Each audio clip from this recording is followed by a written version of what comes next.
Okay, let's go ahead and sing 1 Corinthians 15, 1 through 5, 22, 57, and 58. As you recall, this is the verses about the gospel, how Christ died for our sins and rose again the third day and was seen. And Adam all die through the imputation of Adam's sin. And in Christ shall all be made alive, and God gives us the victory through Christ. So be steadfast, your labor is not in vain in the Lord. You can take a stand.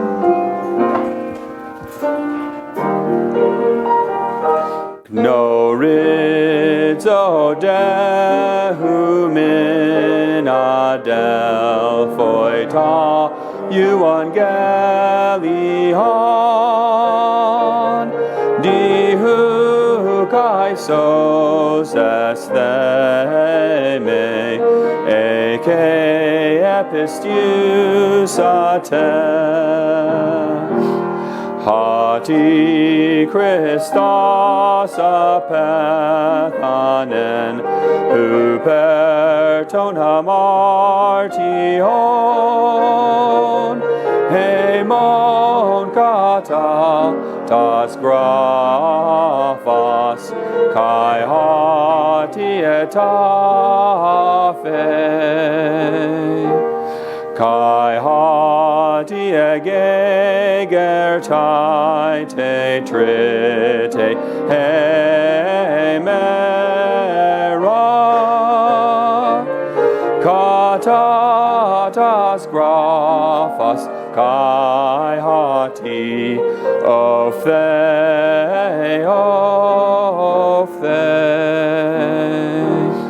hosperento Adam Pontes apothnes gusin huto ento Christo Pontes zoa poiethe santai to theo charisto didanti hemintanikos diatu kuriu hemon Jesu Christu adelphoi agapetoi hedraioi ginesthei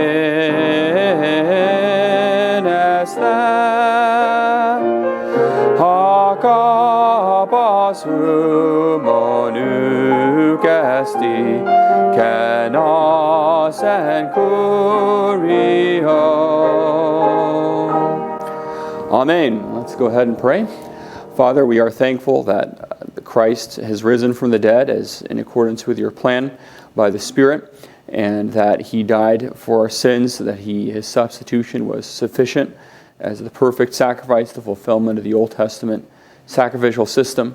And we're so glad that he rose from the dead, that our labor is not in vain in the Lord, that he's coming again, that our sins are taken away. And we pray that you would bless this Greek class, help us to be spiritually strengthened through it, help students learn Greek, that they might be more effective in knowing who you are, knowing your word, and being able to proclaim it and teach it to others. And you pray this for Jesus' sake. Amen. Okay, what we're going to do is we're going to go over the Conversational Koine vocabulary that we didn't get to cover yet. So in your little book here, this is pages 13 through 15. And again, try to use these phrases. The more you use them, the more you'll remember them. And, we obviously do use all of our senses in English, and it's good to do that in Greek as well. They actually have, we're not this much of immersion. They actually do have a class that you can find out there where they teach the whole class in Greek. So that's a really immersion. And those same people do Latin as well. And you can actually, they do tours of Rome where they're doing the whole tour in Latin. So that would be interesting. At least if you know Latin. Otherwise, it would be wah, wah, wah, wah. So anyway, okay, we'll say the English and the Greek together, and that will be good. So a little while, hos mikron, or di aligu. A little while, hos mikron, or di aligu. All right. In the middle, en meso. In the middle, en meso. That doesn't mean there's a mess. Okay. Meso is in the middle. So, Mesomer, yeah, middle, that's right. Mesopotamia, mesomorph. Yeah. Now this is not true yet, but later on you can say this. It is getting late. Tes horas genetai opse. It is getting late. Tes horas genetai opse. And horas, have you learned hora yet? Yeah, the hour becomes late is basically what it is. Okay, near the or next to the, King James is nigh unto. So near the or next to the or nigh unto, engus to plus the genitive. We'll say that together. Near the or next to the or nigh unto, engus to plus the genitive. All right. And the verses that I put in, I searched for these phrases. So sometimes he has different references in here than what I have. If there's ones in the New Testament, I try to always put those in. And neither my list or his are always necessarily comprehensive. But I try to stick the New Testament ones in. Using, of course, accordance. What else? Now, noon. Now, noon. Now, if you want to say now more emphatically, say hanun kairos. So, now emphatically, hanun kairos. Now emphatically, hanun kairos. Or the now time, yeah. Tomorrow or the next day. For the morrow, it has the ace. On the morrow is epi. That's more the King James. For the morrow, on the morrow. It would be ace or epi tein aurion. So tomorrow, the next day, for ace the morrow, on epi the morrow, ace or epi tein aurion. All right. To the east, kata anatalos. To the east, kata anatalos. And actually there I should have an acute, not a grave accent, because there's no word following it. To the left, ace aristeron. To the left, ace aristeron. To the north, kata baran. To the north, kata baran. To the right, ace dexion. To the right, ace dexion. To the south, or actually, he just has the south, but frequently it's southwest, so I added or southwest. So, to the south or southwest, kata liba. To the south or southwest, kata liba. We know which airline has this as its favorite phrase. So what airline are you flying? Kata liba. Okay. To the west, kata dosmas. To the west, kata dosmas. And that one lost the accent too. After this, singular or these things plural, meta tuta or meta tauta. Tuta, of course, is the singular. Tauta is the plural. So after this, singular or these things, plural, meta tuta, singular, meta tauta, plural. Meta tauta, I put the verse in the Revelation in there just because it's kind of a significant progression term after these things. It's a common phrase in the New Testament. Because of this or therefore, dia tuta. Because of this or therefore, dia tuta. Now concerning, whatever, peride. Now concerning, peride. Rarely or seldom, spanios. Rarely, seldom, spanios. And there I put Eusebius in instead of what he had. So, but I can ask you, so how often do you get questions wrong on your exam? Spanios. Spontaneously, yeah. Rarely or seldom, right. Until now, up to this point, acri to noon. Until now, up to this point, acri to noon. It's like until the now, kind of. Finally, what is remaining? Ta loipon. Finally, what is remaining? Ta loipon. We're going to make some statements here.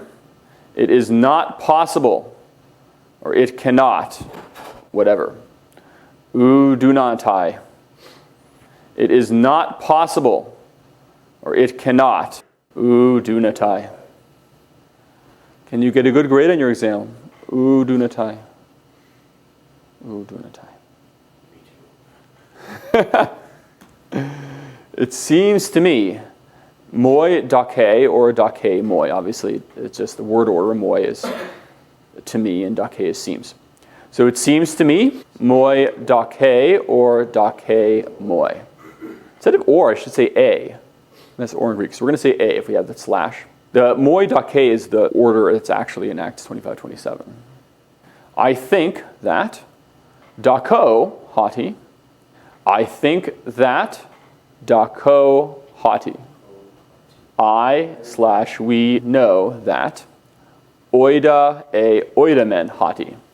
I/we know that oida e oidamen hati. Surely/truly alethos. Surely or truly alethos.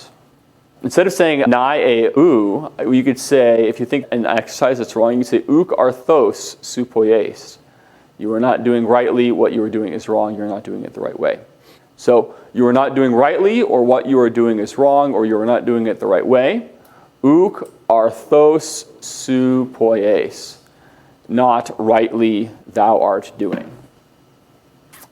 All right, so useful phrases there. Any comments, questions on that? Okay, well, let's go to chapter 20 then in BBG. Congratulations on getting to the 20th chapter and the last one for first semester, which is more than halfway through the book. That is really, really good. So congratulations on that. Let's talk about the exegetical insight on page 167. It's talking about Hebrews 1, quoting Psalm 102, 25 to 27. Let's actually take a look at the text of that. Hebrews chapter 1. So here's Hebrews 1. So in verses 1 through 4, we see that Christ is superior to the angels. God at sundry times and in divers manners spake unto the prophet, our fathers by the prophets, but in these last days he's spoken by his Son, who is heir of all things, by whom he made the worlds. So the Son is the creator along with the Father. The Father created through the Son by the Spirit. And the Son is the brightness of the Father's glory, the express image of his person, upholding all things by the word of his power. He purged our sins by himself without any help from Catholic priests or anybody else. Sat down at the right hand of the Father, so he's distinct from the Father. And he's not an angel, he's much better than all the angels. And as the mediator, he's obtained a more excellent name. So he's better than the angels, 1 through 4. And then Paul proves that by quotations. In 1:5, he quotes Psalm 2:7, as well as referencing 2 Samuel 7:14, 1 Chronicles 17:13, 22:10, 28:6. For unto the which the angel said at any time, Thou art my son, this day have I begotten thee. So that is the Son as eternally begotten of the Father. And then again, I will be to him a father, he shall be to me a son. That's the 2 Samuel and 1 Chronicles quotations. So what he's saying here is that the angels are created, but the Son is begotten by the person of the Father and has the divine essence by means of his eternal generation. Then in 1:6, all the angels worship Christ. So when he bringeth in the first begotten of the world, he saith, and let all the angels of God worship him. So all the angels worship Christ, and if, like the Watchtower teaches, Jesus is the Archangel Michael, I don't know how that would work. If the angels are all worshiping him, the Archangel Michael is worshiping Christ. So he's worthy of worship. This is possibly referenced in Luke 2:13 and 14, where the angels all appear to And suddenly there was with a shout a multitude of the heavenly host, praising God and saying, Glory to God. I don't know if they were doing it with Handel's Messiah or not, but possibly they were coming back from when this took place, when the Father said, go worship him. He's the first begotten's come into the world, and all the angels there could have been when that took place. But in any case, all the angels are worshiping Christ in verse 6. Now the angels are powerful in verse 7. They're his spirits, and they're a flame of fire. But in contrast to that, to the Son, the Father says, Thy throne, O God, is forever and ever. Ha thronos su ha theos, so the Son is ha theos. He is true God with an eternal throne. A scepter of righteousness is the scepter of thy kingdom. Thou hast loved righteousness and hated iniquity. Therefore God, even thy God, hath anointed thee with the oil of gladness above thy fellows. So while he is true God, he's also distinct from the Father, and he is exalted as the incarnate mediator, according to verse 9. Now, in verses 8 and 9 here, the Son is God. He's God, not some kind of demigod, but true God. Now, if that's the case, how can you continue to build in verses 10 through 12, which is the quotation from Psalm 102? And thou, Lord, in the beginning hast laid the foundation of the earth, and the heavens are the work of thine hands. They shall perish, but thou remainest. They shall all wax old as doth the garment. And as a vesture shalt thou fold them up, and they shall be changed, but thou art the same, and the year shall not fail. Now, how can this be building even more upon verses 8 and 9 and showing the superiority of the Son to the angels? I mean, in verses 8 and 9 already said the Son is God. So how can you get any better than that? So in verses 8 and 9, he proves that the Son is God. This is Psalm 45, 6, and 7 here. And Trinitarians like to say, it shouldn't be thy throne, O God, it should be God is thy throne. So I guess the Son is sitting on God or something, whatever that's supposed to mean. But in Psalm 45, it has to be thy throne, O God, not God is thy throne. And if you change it from thy throne, O God, you have to change the Hebrew accentuation. And there's a lot of other reasons why it's thy throne, O God. But in verses 8 and 9, quoting Psalm 45, 6, and 7, the Son is true God. How does verses 10 through 12 even show this argument all the more of the Son's superiority? If verses 8 and 9, he's already God, I mean, that should be the climax, right? 10's identifying he's the creator. Okay, he's the creator, sure. We already saw that in earlier in the chapter, but that's true. He's the creator. Eternal. He's eternal, so he's the eternal creator. Creation's waxing old, and he's not. Okay, so he's the eternal creator. That's definitely, so he definitely has divine attributes there. In verse 12, I can't remember the word for it, but always the same. So he's immutable. That's it. Okay. He's not subject to entropy. All right, that's good. That's good. How does the quotation begin? What's the address, the vocative here? Hint, it's in blue. Lord. So Kuria, so he's called Lord. Now let's look at Psalm 102. So if you take a look at that Psalm 102 quotation there it is, of old hast thou laid the foundation of the earth, the heavens are the work of thy hands, they shall perish, thou shalt endure, etc. If you compare that with the Hebrews 1, 10 through 12, where did that vocative, thou Lord, the Kuria, where is it in the Psalm 102 quotation? Did you want the Septuagint? Well, I can pull up the Septuagint. And actually there you do have Kuria in there. So is Paul just quoting the Septuagint and adding a word that's not in the Hebrew text? Or maybe it is the Septuagint quotation possibly actually based on Hebrews 1. Assuming based on biblical principles that the Hebrew text is what is authoritative for the apostle, why does this quotation have Kuria, thou Lord, in the beginning hast laid the foundation of the earth, when it's not in right here? Well, earlier in the psalm it's there, but thou, O Lord. So I think what Paul is doing here is he's basically, it's like with this quotation, it's like he's specifically bringing in the fact that Jesus is Jehovah. So Kuria here, he's going back to verse 12 with the vocative Lord, and it's like ... and then he continues the quotation. He wants to make it very clear that Jesus is Jehovah. So in verses 8 and 9, Jesus is the true God, quoting Psalm 45, 8 and 9. And not only is he the true God, he's Jehovah, because he's addressed as Jehovah in verse 12, and then he continues with the quotation from 25 to 27. So I think that that's how it builds even more. He's the true God, and what is more, he's even Jehovah himself. I totally thought it was like somewhere in the Hebrew, and like, so I'm sitting there like trying to figure it out. No, it is in the Hebrew, it's just in the Hebrew in verse 12. Right. So it's like, thou, O Lord, ... down to 25, 27. Yeah. So he's specifically proving that Jesus is Jehovah here in verses 10 through 12. And that's certainly very hard for a Arian to explain. And then we're not going to say much more about the chapter here, but then in verse 13, he's superior to the angels because he's sitting at the right hand of the Father as the exalted mediator, as the exalted God-man, while they are ministering spirits, they are servants. But he is the sovereign, the resurrected Christ at the right hand of the Father. That highest place of authority is the Theanthropos, as the God-man. Verse 13, Paul references Psalm 110 in verse 1, which is the most quoted verse from the Old Testament and the New Testament. Sit at my right hand till I make the enemies thy footstool is the most commonly quoted verse in the New Testament. So the exegetical insight concludes, as the eternal Lord of the universe, one who has the power to create all things and to wrap them up in the end, Jesus, the Son of God, is worthy of our worship and the full commitment of our lives. And that is certainly the case. And how certainly we should be devoted to the Lord Jesus and not to this world that's waxing old, and that Jesus is going to wrap up like a scroll. All right, any comments, further comments on the exegetical insight?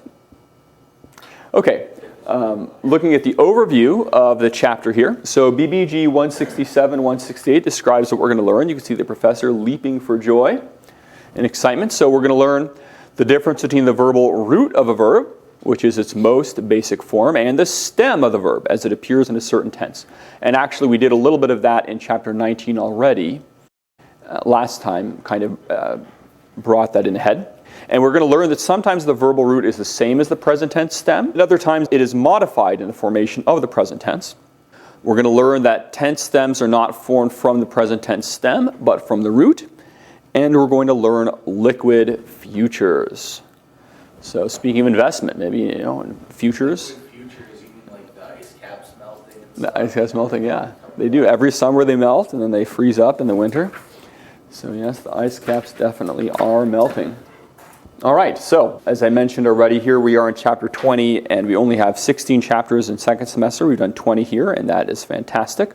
And the semester exam will cover all 20 chapters with a bit more of an emphasis upon the later chapters, of course, because if you don't know the alphabet, you're going to have real trouble. So we're kind of assuming you know the alphabet and some of the very, very early stuff at this point. Now, in 21 through 3, we're going to be getting to the root of the matter by focusing on the concept of the verbal root. Now, chapter 20 has more theory than many of the chapters in BBG. It is theory, yes. Not music theory, but it has theory, linguistic theory here. But learning this theory is helpful. It will help you not only with the future tense, but also the entire Greek verbal system. So spend a little extra time and get this down. And Mounce states on page 168 that this is the last detailed discussion of morphology in BBG. So once you have this down, you're set for the rest of first year Greek, basically, with this morphology theory stuff. So that is exciting. So we're going to be looking at the differences between a root and a stem. And if you get that down, you're well on your way to understanding the Greek verbal system. So what's the difference? Well, as we touched in chapter 19, the root is the most basic form of a word. So a verb, a noun, an adjective, and so on. And from the root, you can form all kinds of different parts of speech. So you can form verbs, nouns, adjectives, and so on. It carries the fundamental idea. So you might have dikaios is righteous, and you have the verb dikaiao to declare righteous. And so you can have different parts of speech with words like that. And the root would be that dikai part. When you started learning verbs, you did learn roots. So for example, with luo, when you learned luo, there was this form with an asterisk in front of it, and that is the root. So you learn the verbal root of luo is lu. And in a few chapters, we're going to learn the verb balo, I throw. Its verbal root is ball. What's different about the present tense there and the root? It looks like there's a letter either added to the present or missing in the root. One of those is a more accurate way of putting it. But what is the difference there? Lamed. Wait. Lamed? Okay, lambda, yeah.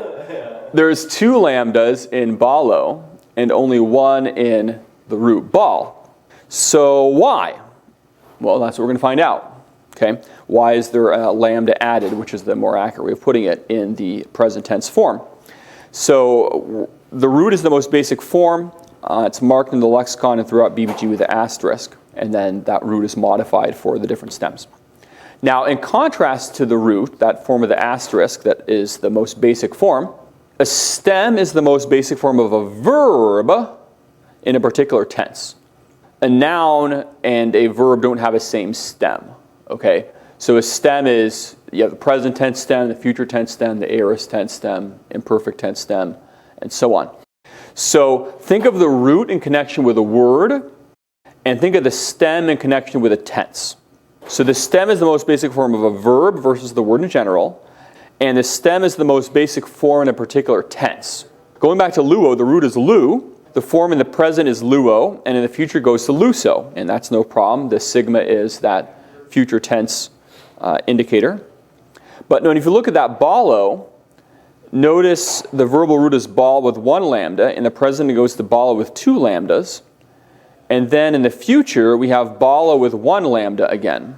If you look at the bottom there. So bal, balo, bal.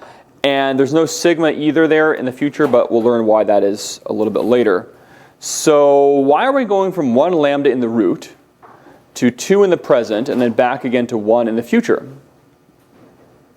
Well, that's the question of the relationship between the root and the stem.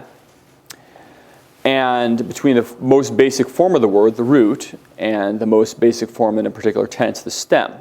So how do the roots and the stems relate one to another? Well, I'm glad you asked. And 24 through 6 gives us the answer to that question. So there are 4 patterns that specify how the root is related to the present tense stem. We're not concerned about other tenses right now. Maybe we might use other tenses for illustration. We might use an aorist for an illustration or something like that. But other than that, since you don't know them yet, we're not worrying about that. But we're looking at the relationship of the root to the present tense stem. And there are 4 patterns here, 4 ways the root relates to the present tense stem. Now, pattern number 1 we saw in the last chapter. So in pattern number 1, there's the same stem in the present and in the future. So the present tense stem is identical to the root. So that's nice. There's no changes at all. And within pattern number 1, there are some sub-patterns. The first sub-pattern is roots ending in iota or upsilon. So akuo to akuso. So they are the root, the aku, future tense is akuso. So what's the root of akuo? Gesundheit. Yeah, aku. So that is what it is. And then another sub-pattern of number 1 is the contract verbs. So the root poie goes to poieo in the present tense, and in the future as poieso. That epsilon is lengthened with the contract verbs. And the third sub-pattern, which we learned in chapter 19, was verbs ending in a stop. So we reviewed the square, not the scare of stops. It's not that bad. The square of stop. The scare of stops. You stop petrified. So the root blep goes to blepo in the present and to blepso in the future, based on the square of stops. So pattern number 1, this is the easy and the clearly regular verbs here. And there's not anything to memorize here, and you simply see the pattern, you know what to do. So pattern number 1 is straightforward. So pattern number 1, same stem, present and future. Subgroups here, iota or upsilon ending the root, contract verbs, and stops. Patterns 2 through 4 are a little bit more challenging because the roots that fit into these patterns are roots that were modified in the formation of the present tense stem. So these are words like balo, where you have 2 lambdas in the present but a single lambda in the root. So in patterns 2 through 4, the roots were modified in the formation of the present tense stem. Now, this is where sometimes students get a problem. Now, you learn the present tense first, and so because you learn the present tense first, and actually Mounce would wish that we didn't learn it first, but it's too hard to change. That's just how it works. So we just do it. So because you learn the present tense first, there's a tendency to think the present tense stem is the most basic form, the most fundamental form, and to think that all the tenses are formed off the present tense stem. But that is not true. In fact, the present tense stem is the most frequently modified form. And so the present is the most irregular of all the tenses. The verbal root is altered to form the present tense stem more than in all the other tenses combined. Okay? So that's why Mounce would never have chosen, if he could have helped it, to start with the present tense stem, because it leads people to get this basic misunderstanding to think the present tense stem is the most basic form when it's not. So the different tense stems are not formed from the present, they're formed from the root. All tense stems are formed from the root. And that's one of the most important things for you to learn from chapter 20. All the tense stems are not formed from the present tense stem. All the tense stems are formed from the root. Are all the stems formed from the present tense stem? No, they're formed from the root. They're formed from the root, aren't they? All right, good. So, get this chart seared into your head. The most basic form of a word, here a verb, is the verbal root. And from the verbal root, you form the present tense stem. From the verbal root, you form the future tense stem. From the verbal root, you form the aorist tense stem and all the other tenses, which we will learn later, Lord willing. So is the future tense stem formed from the present tense stem? No. The future tense stem is formed from the root. The future tense stem doesn't care what the present tense stem does. It cares what the root does. And so the future is not formed from the present. The aorist is not formed from the present. All the tense stems are formed from the root. Explaining why learning the root is very important. Don't know the root, then you'll be in trouble. So if you have a root like lu, the root goes into the present tense as luo. It goes into the future tense as luso with that tense formative sigma. And it goes into the aorist tense as elusa, and don't worry about that epsilon at the front and the sigma alpha there for now. You learn the aorist, you'll find out what's happening there. But the point is that the aorist, just like the future and the present and everything else, is formed from the root. So the root has not changed in any of these tenses. The root is still lu, because this is pattern 1. So luo is pattern 1, so the root goes unmodified into all these tenses. So that's no problem. It's good. You're doing fine. Now, for patterns 2 through 4, the root gets modified in the present tense stem. So here, that root ball gets modified into a double lambda in the present. Well, in the future, it goes unmodified with just one lambda. If you're asking yourself, where did the double lambda go in the future? You are asking the wrong question, because that's thinking that the future is formed from the present. The double lambda didn't go anywhere in the future. The future is formed from the root, not from the present tense stem. The double lambda in the present has no effect whatever in the future. The future doesn't care what happens in the present. It cares about the root. So that root ball goes into future as ballo and into the aorist as ebalon, and both with that single lambda, that ball in the root. So don't think of the basic form as the present tense stem ballo, which allegedly loses a lambda in the future. What happens is the present tense stem adds a lambda. Well, the truly fundamental form, the root, with one lambda, shows itself in the other tenses. Okay? So that root goes unmodified in the future into the aorist, and it gets modified in the present tense stem. Okay, does that make sense? Good. We've said it like lots of times, but that's important. So 4 fundamental things to learn from this. 1 is the difference between a root and a stem. The root is the most basic form of a word. Excellent. And a stem is the Modified. most basic form of a verb in a Tense. particular tense. Excellent. So root, most basic form of a word. Stem, most basic form of a verb in a particular tense. And all the tense stems are formed from the present tense stem, right? Of course. No. Right. All the tense stems are formed from the root, not from the present tense stem. And the present tense is actually the most irregular. And so you need to memorize the root. If you learn the lexical form and the root of a verb, then the rest of the verbal system is quite straightforward.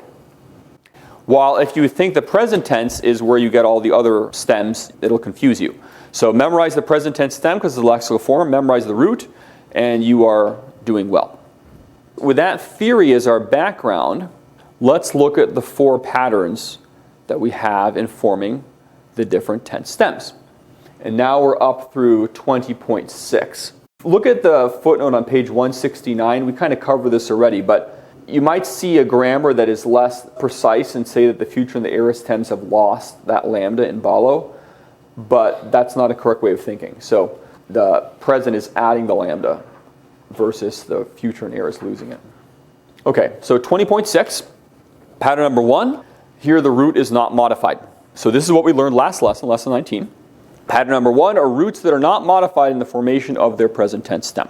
So we have the 3 sub-patterns here. As I trust you recall, the 3 sub-patterns of pattern 1 are roots ending in iota or upsilon, contract verbs, and roots ending in a stop. So like akuo becomes akuso, poieo becomes poieso, blepo becomes blepso. And so here you don't need to memorize a distinct root and present tense stem, because if you've got one, you've got the other, because they're the same. So the root and present tense stem are the same. You have the one, you're all set. So no problem there. Now pattern 2 is the next pattern. And in pattern 2, we have totally different roots in the formation of the present and the future stem here. So these are the verbs that are the most different in their different stems, and you simply need to memorize the different stems. So with this chart on the screen, you have 3 verbs that you'll need to know and will need to memorize for this chapter. You've already learned erchomai, which comes from the root erch and means I come. Very common word. Now, that root erch, in the future, you have el eusemai, which is actually from the root el youth. How did we get from erchomai to el eusemai? Did erch somehow really get modified and become el eusemai? No. You did not go from the one to the other. Erchomai employs a completely different root in the formation of its future than what it uses in the present. So in the future, you have the root el youth, and the el youth ends in a dental. Theta is a dental. And so the theta drops off before the sigma of the future, and you end up with el eusemai. So erchomai means I come, el eusemai means I will come, and they're from totally different roots. So pattern 2, different roots for the 2 different stems. Now we know the word lego. Lego means I say. The future tense of lego, I will say, is ero. So how did the root leg become ero? Different roots. Yeah, it didn't become ero. The future is from a root epsilon rho, while the present is from leg. So you just have a completely different future here.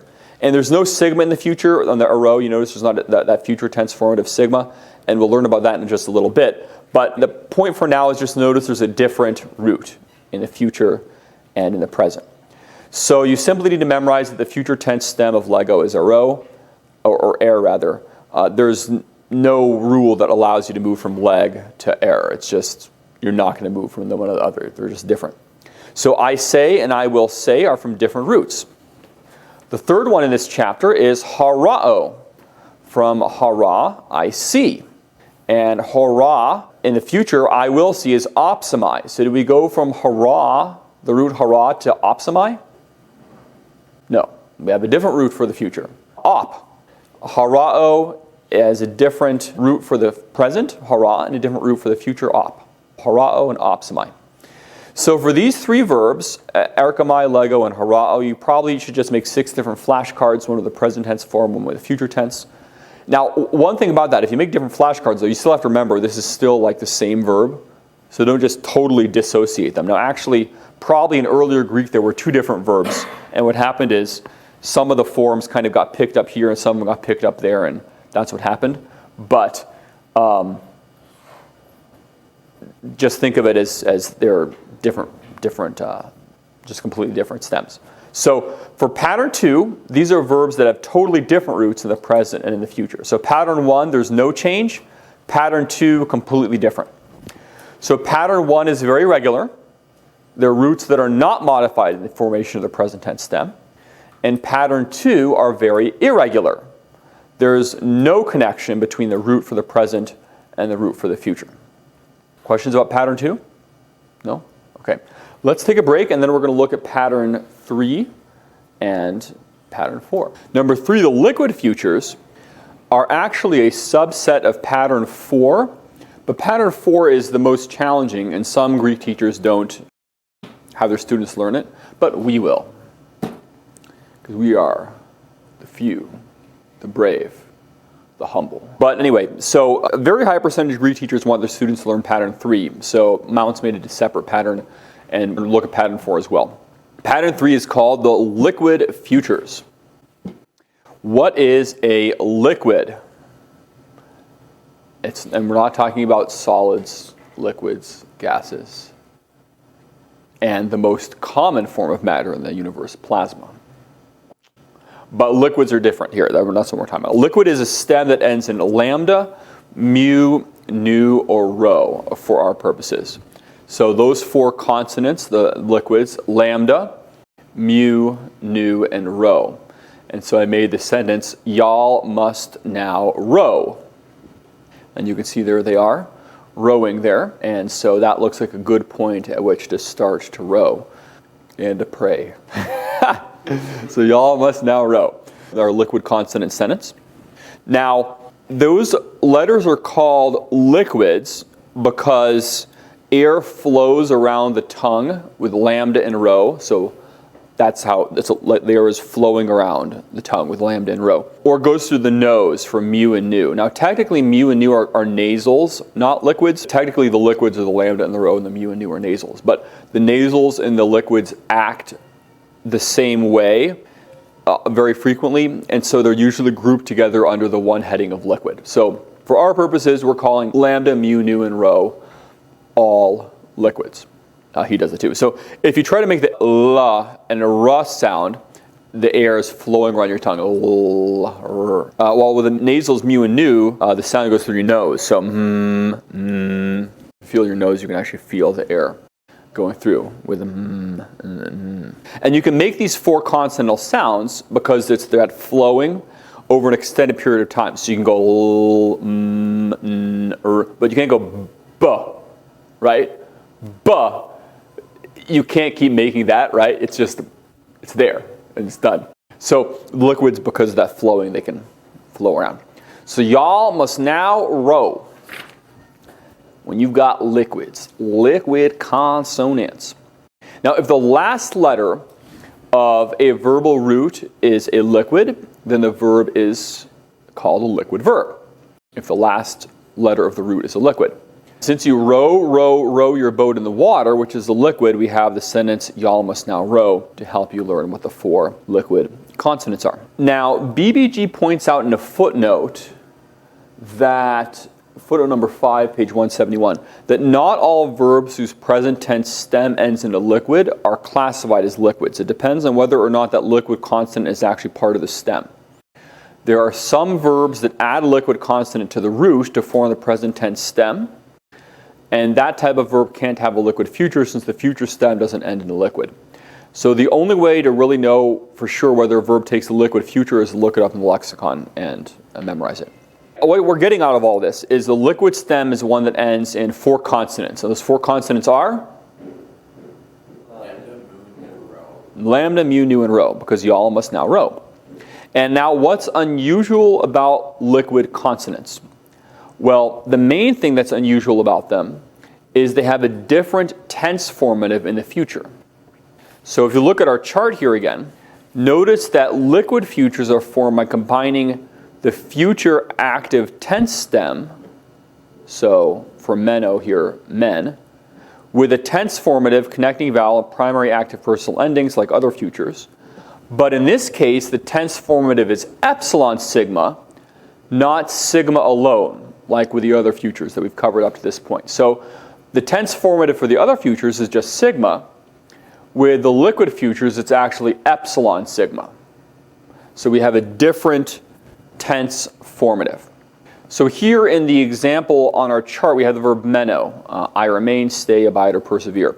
The future tense stem is men, mu, epsilon, nu. You add the liquid future tense formative epsilon sigma. Then you add your connecting vowel omicron and your personal ending, men. So this would be we will remain. Now, sometimes though, notice that sigma is between the epsilon and the omicron. And sigma does not like to remain between vowels. That's called an intervocalic sigma. So the intervocalic sigma tends to drop out. Now, not all intervocalic sigmas drop out, but in liquid features they do. So here what happens is this sigma between the epsilon and omicron drops out. So they just have men et amen. And then the epsilon and the omicron combine, following the rules from chapter 17. And so then you go from men es amen, sigma drops out, men et amen, epsilon omicron combine to form the diphthong u, and you get menu men. And so that's your liquid future, we will remain. So that's what happened here. So you have men plus s plus omicron plus men. The sigma drops out, then you have men et amen. And then since u is formed from epsilon omicron, omicron epsilon, and omicron omicron, DBG 17.5, you go to menu men. So no sigma and a contraction, and you get your future tense form. So that's an example of a liquid future and how they form. Moving on to the actual paradigm here. The actual future active liquid forms are meno, menes, mene, menu, men, menete, menusi. I shall remain, thou shalt remain, he, she, it will remain, we shall remain, ye shall remain, they will remain. Now, there are a few things we should notice for these future forms. We're going to see how adding the epsilon sigma, the tense formative and then the connecting vowel, how it results in these forms over here. We're going to see that in a second. But compare those forms with the present tense forms on the far right. So the far right, the meno, menes, mene, menamen, menete, menusen. Those are our present tense forms. Now, if you compare the two, what do you notice about the accent? Comparing the futures, meno, menes, mene, menumen, menete, menusi, and the presents, meno, menes, mene, menamen, menete, menusi.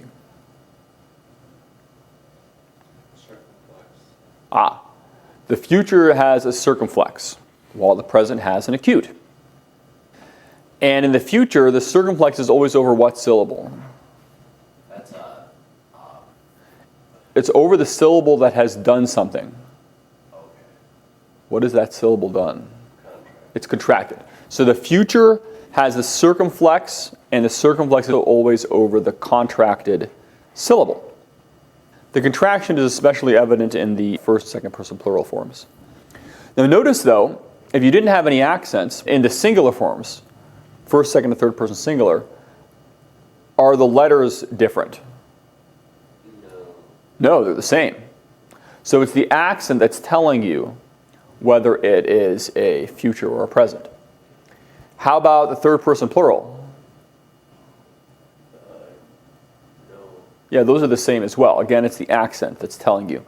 Now, in the first and second person plural, then you actually have different letters here. The contraction gives you something different. You have menumen instead of menamen, menete instead of menete. But in the other ones, it's just the accent that's telling you whether it's a future or a present. So this column is the future tense of meno.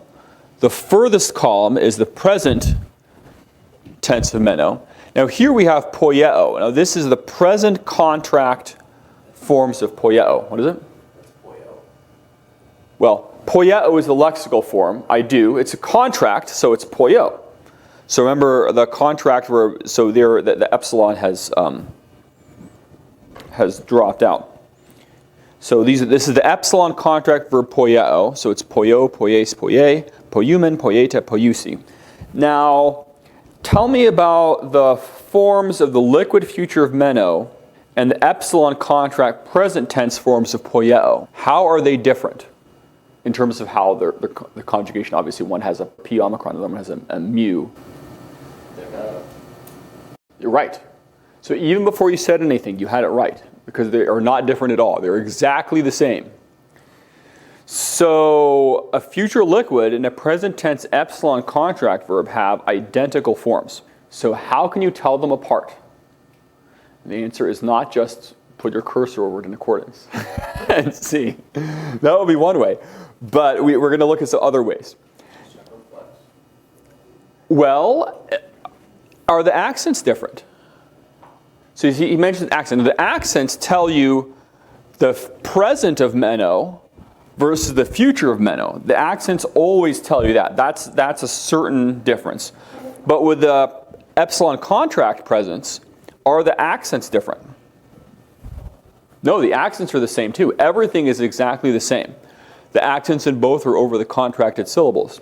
You have meno and poyo, menes and poies, mene and poye, menumen and poyumen, meneta and poieta, and menusi and poiusi. Now, there is a way to tell them apart, though. You do not need to give up hope. The easiest way is to memorize your vocabulary. So, for example, if you have menumen, you're just looking at your Greek New Testament and you see menumen. You might think, maybe this is a epsilon contract present tense because it has that, this looks like a contracted syllable. But if this was an epsilon contract verb, then the lexical form of this verb would be meneo. That's what would be in the lexicon if this were an epsilon contract. Now, if you look in BDAG, though, there won't be an entry under meneo. You would have this epsilon if this were a present tense contract that contracted to make this in present tense form, but this won't be in the lexicon. Instead, the lexicon will have meno. And since it has meno, not meneo as the lexical form, that means that this can't be a present tense contract. Instead, this has to be a future tense form. Okay? So the easiest way is to look in the lexicon. Now, if you look in Liddell Scott, the classical Greek lexicon, there actually is meneo in there, but that's the Ionic future of meno. And the New Testament's not in the Ionic dialect of classical Greek. So the fact that meneo is not in BDAG would be your first clue that menumen is not a epsilon contract verb, because it doesn't have that in the lexicon, it has that in the lexicon.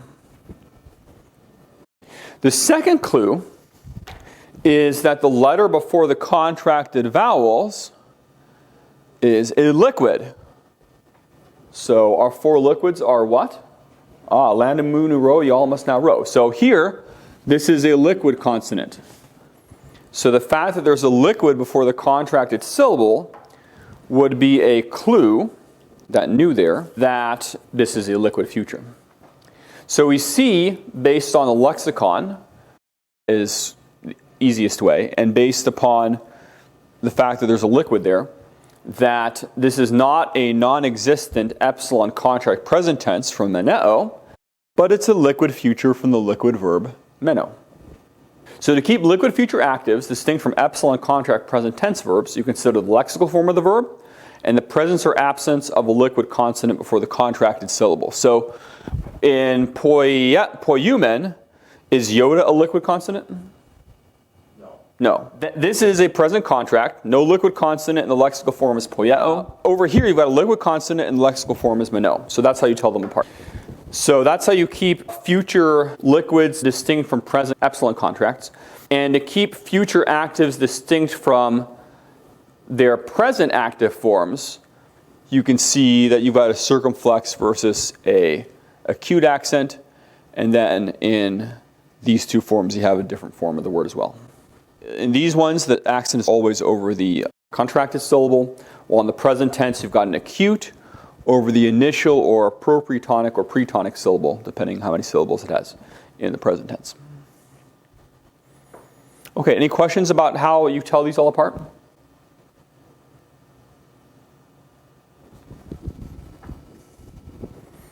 Okay. Now, we're going to see if you remember your rules of contraction from chapter 17, both because you should learn them, and you're going to have a semester test, and because we need to see how we go from the stem plus that epsilon sigma plus the connecting vowel. When is the connecting vowel omicron, and when is the connecting vowel epsilon? Epsilon was passive. No, it's not a passive active thing. In the indicative, if the personal ending begins with mu or nu, the connecting vowel is omicron, and the connecting vowel in every other case is epsilon. So if you have a mu or a nu, then it's omicron, otherwise it's epsilon. So that's why it's luamen, but luete. So luo, lues, lue, luamen, luete, luusi. We're going to actually go through and we're going to show how we do the contractions here to get the meno, menes, mene, menumen, meneta, menusi. And so who wants to be number 1? Who wants to be number 2? Okay, you'll be number 1. Okay, you will show how this is happening. I'll do the first one because the first one's a little bit harder as an example too. And then you're going to do the other ones here, and then you're going to get to do the plurals on that side. So here, from the stem men plus s, our future tense liquid tense formative, plus the omicron connecting vowel. And then what happens here is the intervocalic sigma drops out. So that goes to men, a. And then there's no personal endings, so the connecting vowel lengthens. And so this becomes men, o. And then there's a contraction between the contract vowel and the lengthened connecting vowel. And based on BBG 142 rule number 3, omega is formed from almost any combination of omicron and omega, except for rule 1. This becomes meno. So that was kind of a harder one, but that's how we get meno from all of that. So other ones are not necessarily totally easy, but this will help you review these rules. You can take your book with you, and all the rules are in 17.5. And so go ahead, pick a marker. You're going to show how we end up with menes and mene, and you can write this one up too if you want again. And then you're going to show how we get these 3 from this process here, which I just gave. Just like I gave him one, I just gave you this one. So, all right. You're going to put the root plus the tense formative plus the connecting vowel plus the ending. And then you're going to just go through the steps as the things drop out or contract. And remember, those intervocalic sigmas basically drop out every time. One reason I'm having you do this is because when I did first year Greek, they kind of talked about some of the contraction, but it didn't really get into my head. So I'm helping you have it get in your head by doing it. And also you want to know how those forms actually came into existence. So the first thing, write up what the beginning is of everything. So the men plus a tense formative, which is epsilon sigma. So you're going to have men plus epsilon sigma. Good. Plus a connecting vowel. And the connecting vowel, remember, if in the indicative mood, if the ending begins with mu or nu, it's omicron, otherwise it's epsilon. So for, the first person plural, good, it's menes, a. Connecting vowel omicron. For the second person singular, what's the connecting vowel going to be? Menes plus, what's the second person singular ending is sigma, right? Nothing sigma iota, men, tet, nsi, right? Nothing sigma iota, men, tet, nsi. So menes, sigma is not an omicron or a nu, so your connecting vowel is going to be epsilon. So men plus s plus epsilon. And then what's your future active ending? It's like luo. Luo, luis, lue, luomen, luita, lucy. So nothing can be iota, men, tet, nsi. So menes, but it'd be a final sigma. Men plus s plus epsilon plus sigma. You're going to put a plus here? Yeah, that's fine.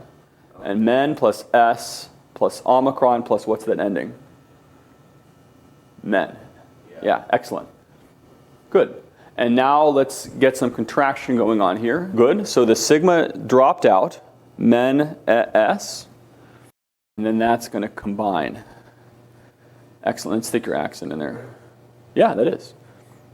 You don't need any accent on these non-existent intermediate forms, just in the last one, because that contracted to add that. And which rule is that? Epsilon plus epsilon goes to A. It's 17.5. Good. Rule 2. Rule 2 is A is formed from epsilon epsilon. So good job. And leave that one up, and then maybe below it, or, I mean, you can do it above it, I guess, too, but somewhere then put the next one. Let's see how our mene gets formed. Third person. Yeah, third person is from menes, amen. And remember, this is between the epsilon and omicron, so it doesn't like to be there, so it goes away. Right. So just take it out. Gotcha. Yeah, so in the second step, you don't need the pluses anymore. So now you can just get rid of all those pluses and just put our everything jumbled together where that sigma dropped out. So this plus this plus this plus this becomes, This. it will eventually become that, Yeah. but we're going one step at a time. So the first step, the sigma drops out, and then what do you have? Is that right? Yoga at the end. One second. Mene. Good. Mene, amen. Excellent. Men plus S plus epsilon. Yeah, good. And then let's combine it from there.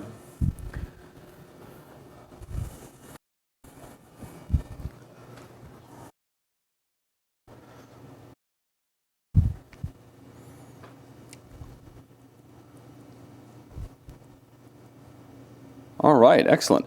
And what's that rule for the contraction there? The meneete. So good. There is something with 7a. What does 7a tell us? What's going to happen first? The two epsilons in the iota get reduced to just an epsilon in the iota. Good. Two epsilons in the iota. So the first thing is if the contract vowel and the first vowel of the diphthong are the same, they simplify, so they drop off. So good. That's all that happens. Excellent. Do you want to try what the first one was the hardest one, the first person singular. Do you want to see if you can do that one? These two are good. Those two are very good. You did those both right, and that's excellent. So let's see. Let's go back over here. So mene, amen. Okay, and so why did the epsilon omicron become u? And it did. You are correct. Which rule was that? Oh, man. You can look in 17.5. Okay. Okay, it's rule 1. Excellent. And rule 1. And rule 1 tells us what? Omicron upsilon is formed from epsilon, omicron, epsilon, and omicron. Excellent. Good job. So that's how that's simplified, and you got menumen. Very good. Men esete. Good. And why is this epsilon and not omicron? The omicron is the connecting vowel when the ending has a mu or a nu. Yeah. Everything else is epsilon. So this isn't a mu or a nu, it's a tau. Yeah, okay. So that's why this is epsilon. For some reason, for that, I was thinking the... Oh, no, yeah, no, good. Well, it's going to be brought out. It is not the root, yeah. It's the ending after. Ending, okay. Yeah. So good. So menesete. Men S omicron. Good. The sigma dropped out. Now this is a little bit harder. What actually happens is here, since there's no ending, the omicron lengthens. So the next step wouldn't be this. So you can erase that. The next step would be men with an omega. And then we're going to have a contraction. Good. Why does the epsilon get swallowed up? 3. Good. Rule 3. Omega is formed from almost any combination of omicron or omega with any other vowel except for rule 1. So meneo to meneo. Excellent. You get. And then stick an accent, that circumflex over that omega. All right. You get. So that's why those liquid futures are meno, menes, mene. And we've got the menumen figured out, and let's see what the meneta is doing over here. Oh, if you are watching on the video, you should see if you can do this as well, because it helps you get it in your mind. What is rule number 8? That's a good question. It's the one after 7. Yes, sir.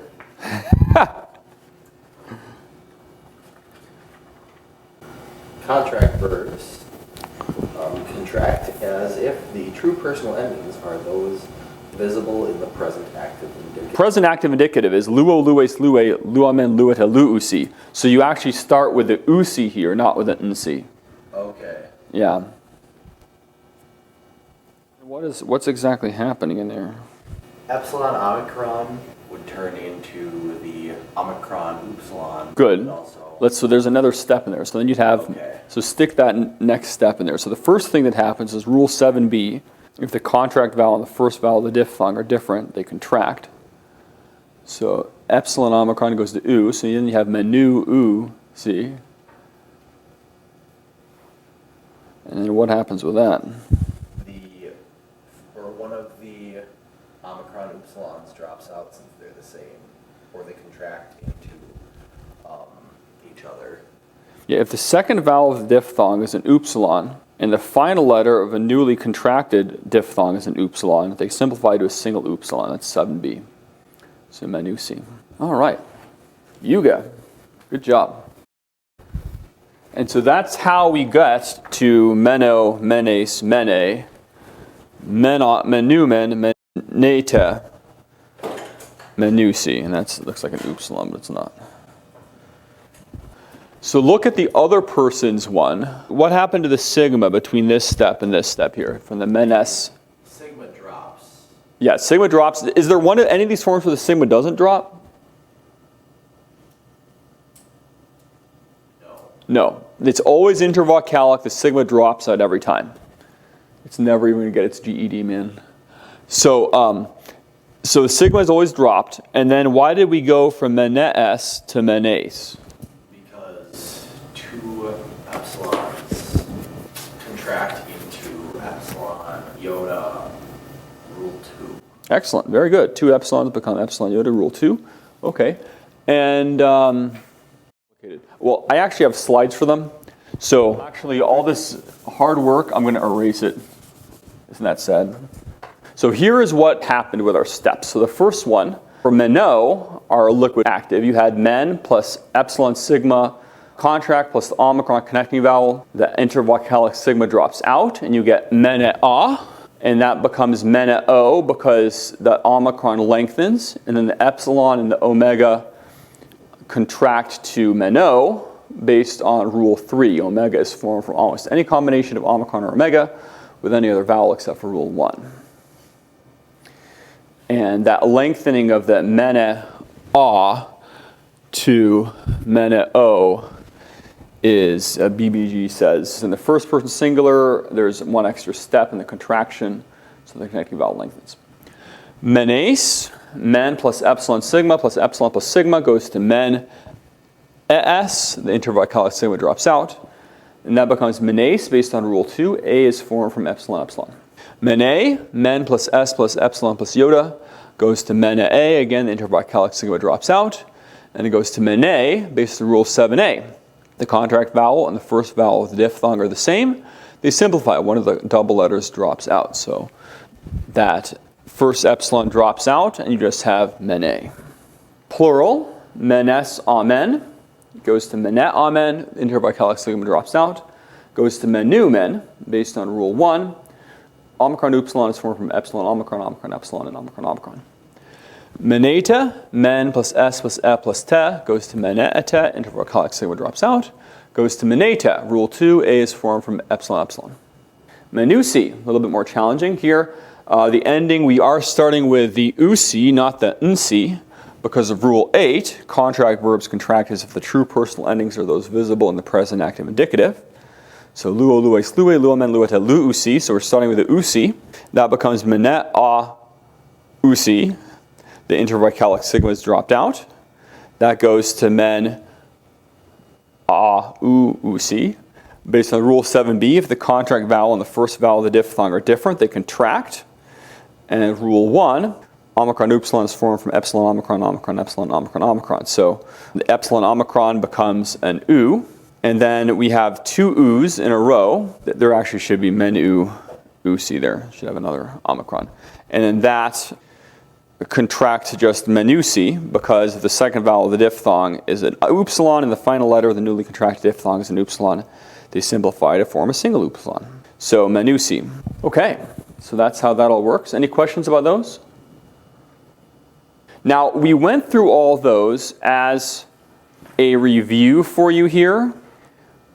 And it was good you could do that. But in all of that, don't lose track. The point is the future active indicative forms of the liquid are meno, menes, mene, menu, men, menete, menusi. This is what you need to remember. We just showed how it happened, but make sure you remember these actual forms. That's the point here. But we don't want you to just have these and just take it by faith that this came out of nowhere. We saw how they came out, but this is what you want to actually be aware of. That's the future actives. Any questions about future active liquids? All right, Yuga. Let's go to the future middle indicative of liquid verbs. This is 20.13 and 14 and 20.16. So here, this is not any surprises, is what you would expect. You still have the stem, the men. You still have the tense formative, epsilon sigma. The intervocalic sigma is still going to end up dropping out. And you still have the connecting vowel and the ending. But now the endings are the passive endings, which are my, tai, metha, estha, and tai. Excellent. Yuga. So now we're just adding those passive endings.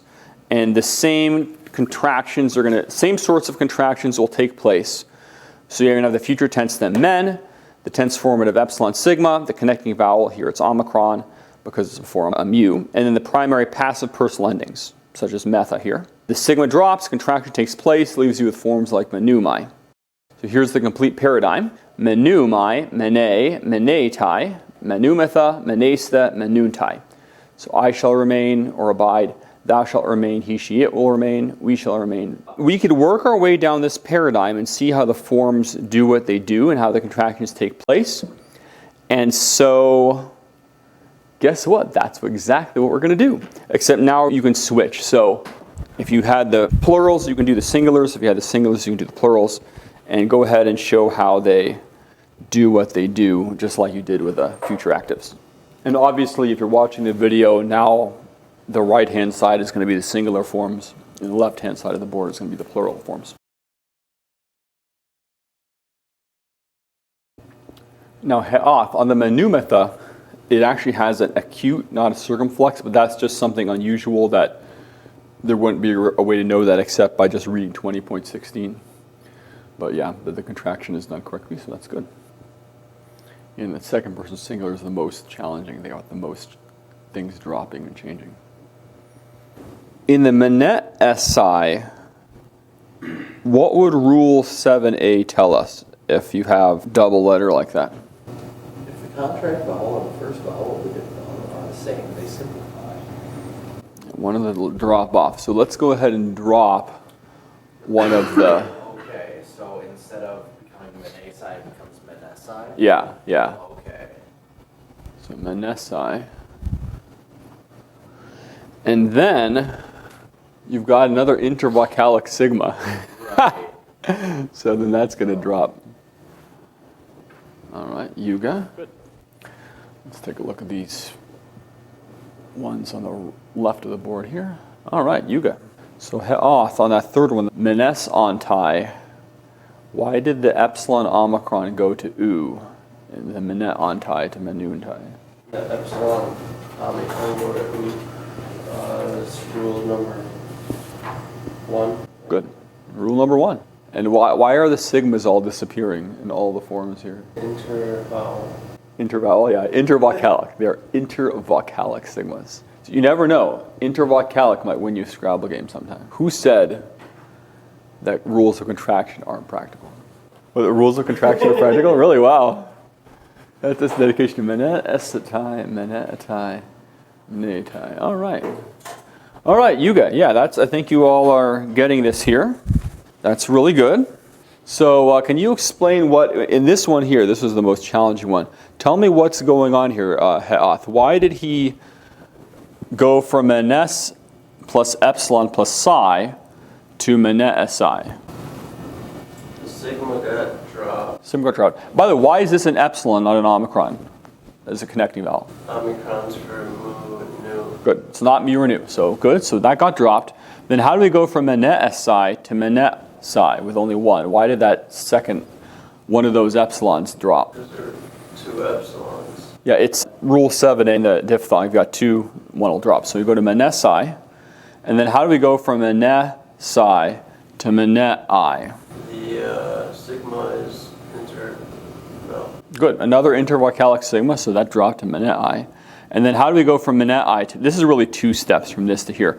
How do we go from mene I to mene? The epsilon alpha contracts to the eta and the iota subscript. Excellent, yeah. Epsilon alpha contracts to eta and iota subscripts. Good. Do you understand what he did, what happened over here? Yeah. These are simpler ones, actually. Well, what I don't understand is the alpha at the end of the second person. Men plus S. Estha, not estha. It should be estha. Whoa, we've got an alpha at the end. I didn't even notice that. Yeah, my psi time metha S the ontai. Oh, look at that. Oh man, oh man.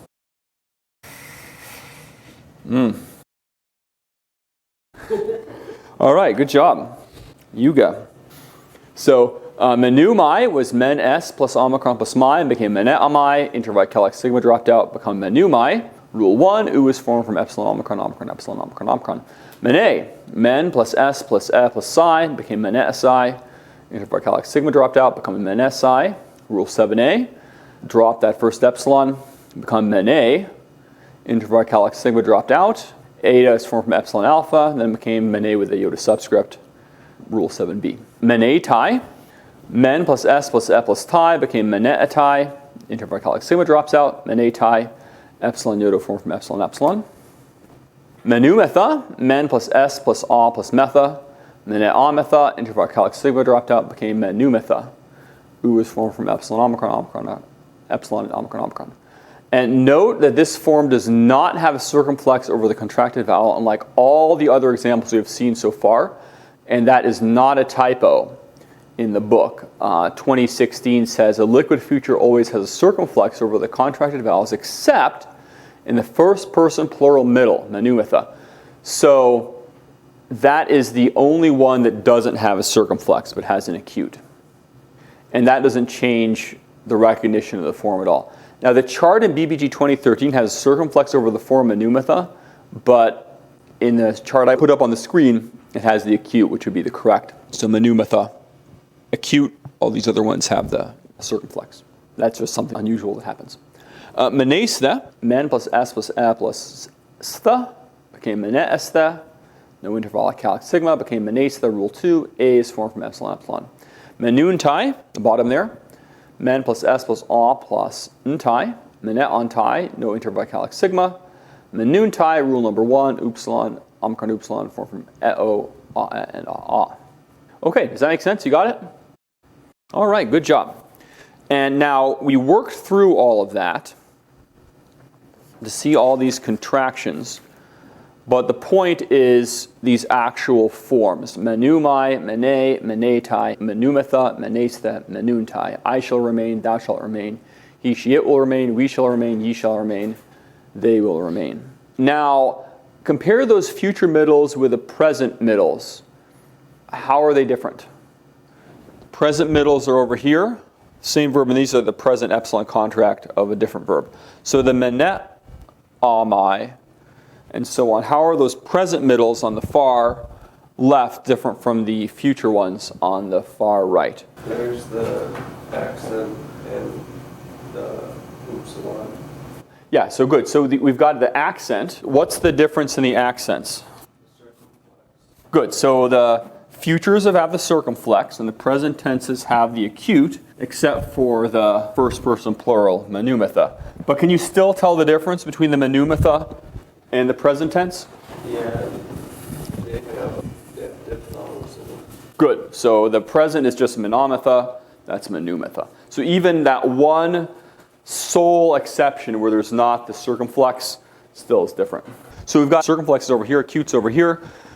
And we also have different letters for some of them. You have menumai versus menamai, and menetai versus menetai. And so you have some different letters in most of the forms. What are the only ones where they are the same in the future middle?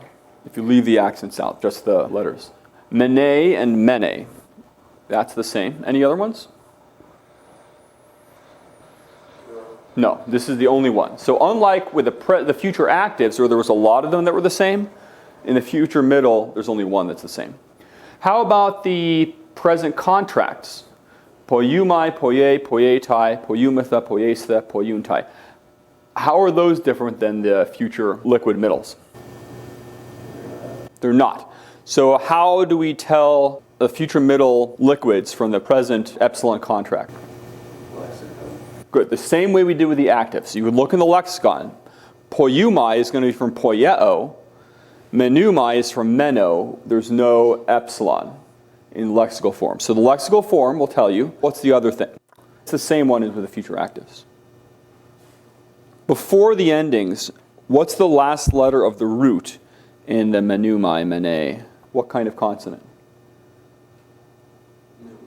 Nu, which is what kind of consonant? Liquid.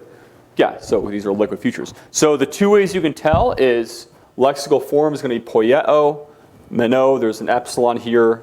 So there's a contract, this isn't. And the letter before all this contraction stuff, the last letter of the root is going to be a liquid. All right, so that's how those do what they do. Let's say the future active indicative liquid forms together 3 times, and then we'll say the future middle indicatives together 3 times. Meno, menes, mene, menumen, menete, menusi. Meno, menes, mene, menumen, menete, menusi. Meno, menes, mene, menumen, menete, menusi. Okay, over the future middles. Menumai, mene, menetai. Menumatha, menestha, menuntai. Menumai, mene, menetai. Menumatha, menestha, menuntai. Menumai, mene, menetai. Menumatha, menestha, menuntai. All right. There's one other thing that can happen with the liquids here. They can have their stems change. And we've looked at some of the reasons for that already, and there's a few others we can look at later. But the changes are things like a double lambda in the present and a single lambda in the future, like with apostello, 2 lambdas, in the future apostello, 1 lambda. So sometimes iota appears in the present, but not in the future, like with iro and aro. The root is r here. So again, the present tense is the one that's doing something funny. There's that iota is supplied in the present. And there are situations like the present tense of to say being lego and ero in the future. So again, there's a stem change there. So in the future of liquids, you often encounter stem changes. And we've already seen changes like tense formatives dropping out, vowels contracting, and so on. But here the actual stem is changing. So this is different. But that shouldn't really cause you too much difficulty. Just recognize that's taking place. If you look at 20.19, BBG gives the example of gnosko from the root gno, which becomes gnosomai in the future. Now, gnosko and gnosomai look kind of different, but the basic consonants carry the word. He says in 2019, it's often said the consonants carry the meaning of a word, not the vowels. If you think of a verb primarily in terms of its consonants, then the vocalic changes will not be a major problem. So that root gno, all 3 of the consonants are still present in both forms. So that's just worth thinking about. The consonants carry the meaning of the word. So those are our first 3 patterns. Pattern 1 is what we call the regular pattern. Pattern 2 involves different roots. And pattern 3 are the liquid futures. And liquid consonants are what? Lambda, nu, rho. Lambda, mu, nu, y'all must now row. Good. And so let's look at our halftime review. Halftime review, page 173. We've covered a lot of ground so far. That's really good. I think that we're probably more than halfway, even though it's the halftime review. Remember, a little extra work up front helps reduce memory work and increases understanding of the long term. So just remember that. And so learning this now will help you later. So we've learned that the root of the verb is the most basic form. The stem is the basic form in a particular tense. We've learned that all verbs form their tense stems from the root, not the present tense stem. Present tense is the most irregular. In pattern 1 verbs, the root is not modified in the formation of its present tense stem. The present and future tense stems will normally be identical. In pattern 2, different roots are used to form the different tense stems. And in pattern 3, the liquid verbs, their stems end in the liquid. Y'all must now row. Lambda, mu, nu, row. And they use S as the future tense formative. The sigma drops out before the connecting vowel, and the vowels contract, looking as if the verb were a present tense epsilon contract, even though it's not. And sometimes the stem changes in the future. Okay, any questions about patterns 1 through 3? All right, y'all must now take a break. All right, so that was for patterns 1 through 3. And now we're going to come to pattern number 4. Pattern number 4, this is 20.20. This is the hardest pattern to grasp. And some may find it's easier to simply memorize the future forms instead of learning the rules. I would suggest that you learn the rules, and so we're going to go through them. You can always do more memorization instead later, at least after you pass your Greek exams. I'm not your Greek teacher anymore. But we're going to learn the rules, even if they're a little more challenging. Furthermore, even if you do end up memorizing the future roots in pattern 4, recognizing the patterns from the rules makes the memory work much easier. So learning the rules, even if you just memorize them at the end, like pattern 2, you obviously need to just memorize because they're just totally different, right? Pattern 3, we saw there are these patterns to it. There are patterns here in pattern 4, that's why it's called a pattern. But even if you end up saying these patterns are too complex, it actually still helps you memorize more easily when you recognize the patterns. So we're going to learn the patterns because it's likely the best way to go, in my opinion, as well as in Mounce's opinion. Now, if you remember when you learned third declension nouns, what's a noun? Yeah.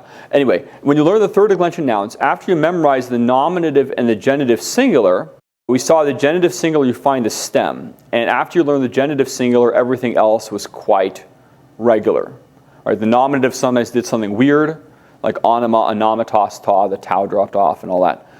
But something similar happens with most of the words in pattern 4. If you learn the present tense stem and the verbal root, everything else is not that bad. As long as you remember that it's the root, not the present tense stem, that's being used to form all the other stems. So, pattern number 4 are verbs that modify the root in the formation of the present tense stem. So verbs that modify the root in the formation of the present tense stem, which is why pattern 3 is technically a sub-pattern of pattern 4, because obviously in 3 the root's being modified, but these are modifying a little bit differently. Here the roots themselves actually modify, and they do not do so in nice, easy ways like in pattern number 1, nor in completely different ways like in pattern number 2. Here the root is actually just modified in the formation of the present tense stem. Now, how this works, you'll see it if you see the sub-patterns. So there's several sub-patterns here, and as we go through those, you'll kind of see what's going on here. So in 20.21, the first sub-pattern is roots ending in a stop, and that's the one that's on the slide. So stop, and let me tell you what the root is doing here. Oh, that's not what the song goes. Anyway, I like that VBS song. Okay, so here, some of these roots fit in pattern 1, but others fit pattern 4. Here we have baptizo, to dip or immerse, and this is a verb we're going to learn in this chapter. We're going to learn that the root of baptizo is baptid, with a delta at the end.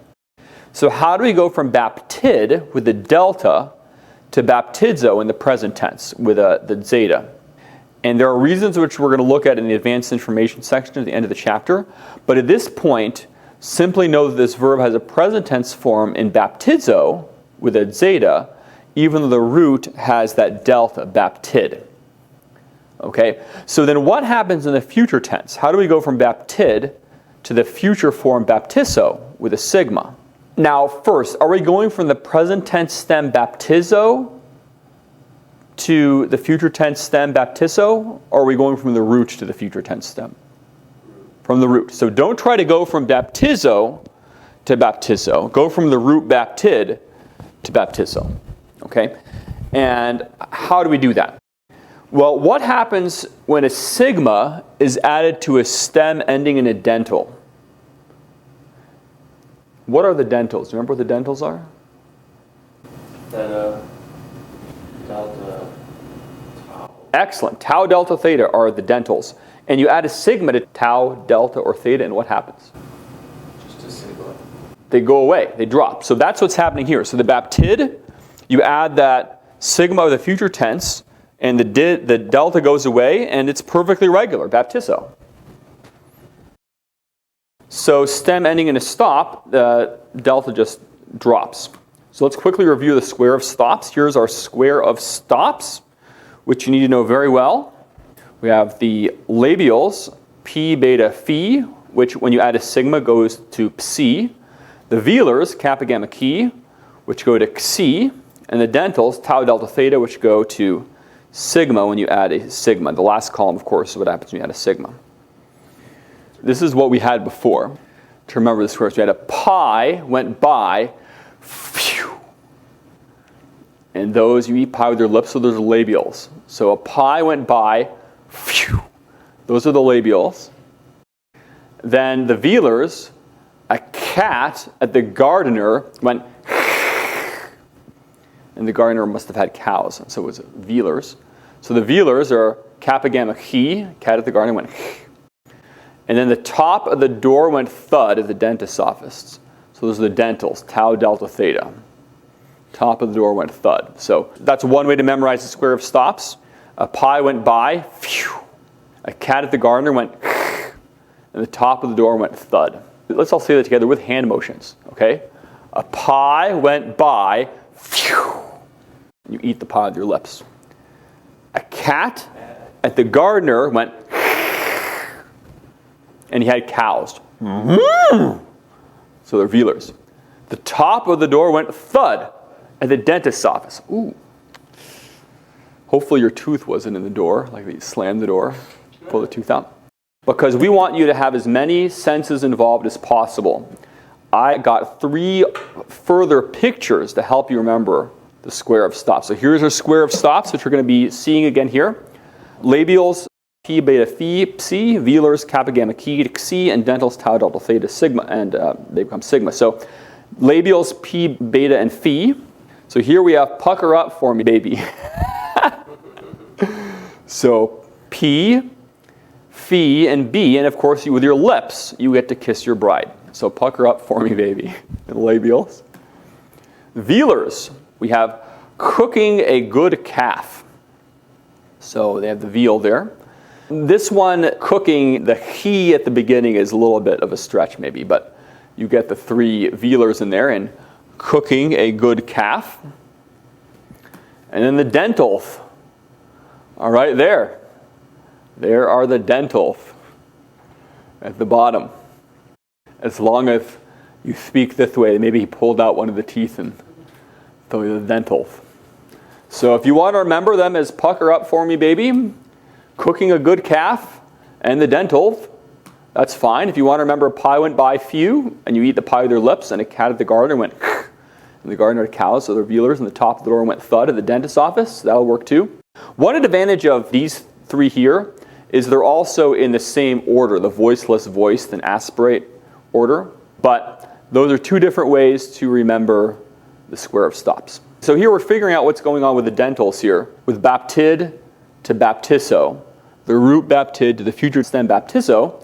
So delta is a dental, and so when you add a sigma, it just drops. So baptid goes to baptizo.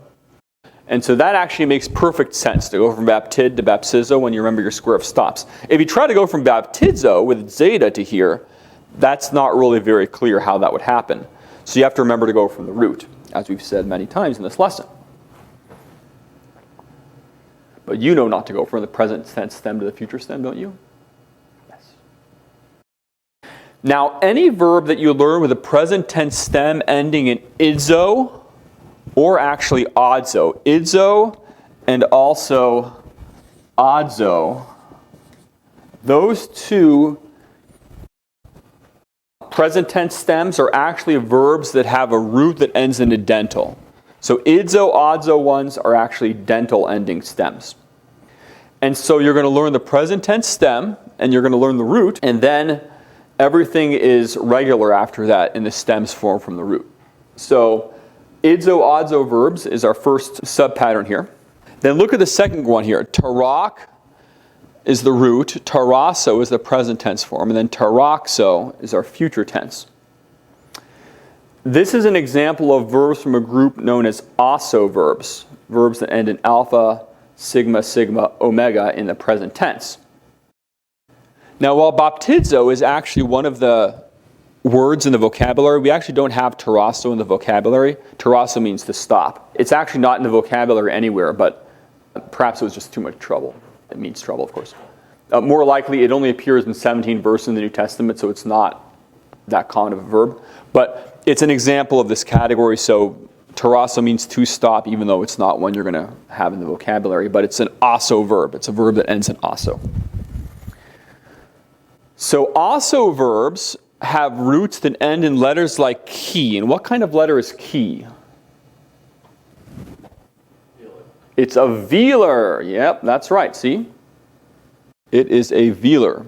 So osso verbs are actually verbs that have a root that ends in a velar. Kappa, gamma, or ki. So you would learn the present tense form, terrasso. You'd learn the root tarak. And what happens if you add a sigma to this tarak form? You add the sigma of the future to that ki. What's going to happen? Good. You're going to get the kasi, right? That's the square of stops. Ki plus sigma goes to kasi. So look how the square of stops is not only helping us with our third declension nouns, but it's helping us with our verbs too. Aren't you glad that you have the square of stops? So that's actually the future tense here. The taraxo is perfectly regular when you consider that it's coming from the root tarak and not from the present tense stem terrasso. If you're trying to go from terrasso to taraxo, that's going to be kind of confusing. But once you remember that the root is tarak, you're going to be fine. So here, just like with third declension nouns, these roots, as long as you know the present tense stem and the root, they're fine. So the first subpattern of pattern 4 is idzo or odzo verbs. Idzo, odzo, and then osso. That's the first subpattern. These are the ones that end in dental. These are the ones that end in a velar. Any questions about that? No? Okay. Then we have 20.22. This is the second subpattern, and these are double consonants.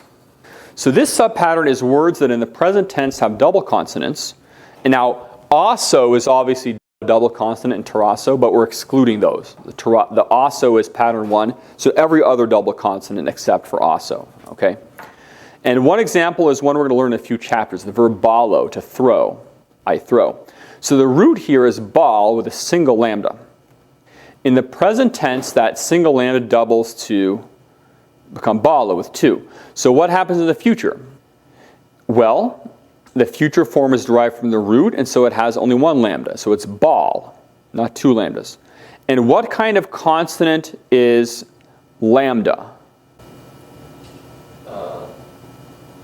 Liquid. Good. Lambda is a liquid consonant, just like y'all must now row. Lambda mu nu row. So this is a liquid, so what's going to happen is the sigma is going to drop because it's a liquid future, just like all those other sigmas were dropping out as we saw before. The root has one lambda, and the root double in the formation of the present tense stem, but it doesn't in the other stems. So here again, once you recognize that the future is coming from the root, this isn't bad. The double consonants are just there because of something happening in the present tense stem, but when you just go from the root, you can go to the future with no problem. Does that make sense? Okay. 2023 to 25, this is subpattern number 3. These are words that add letters to the root in order to form the present tense stem. So this is a little bit exciting. Add some letters. What letters can be added? Well, you can either add a iota, or sometimes sigma kappa is added, or actually if the stem ends in a consonant, it can add iota sigma kappa. So it's either iota or iota with sigma kappa. That's what they will add when they want to add in consonants. So some examples here. We have the verb I take up. Iro is the present tense stem. And in the present tense, a iota was added in. And actually after that, the iota and the rho switched places. So instead of rho iota, it became iota rho. That's called metathesis, but don't worry about that right now. It's not the point. But the result is you end up with a present tense stem iro. So the root r, you add that iota in, and they flip around, and you get iro.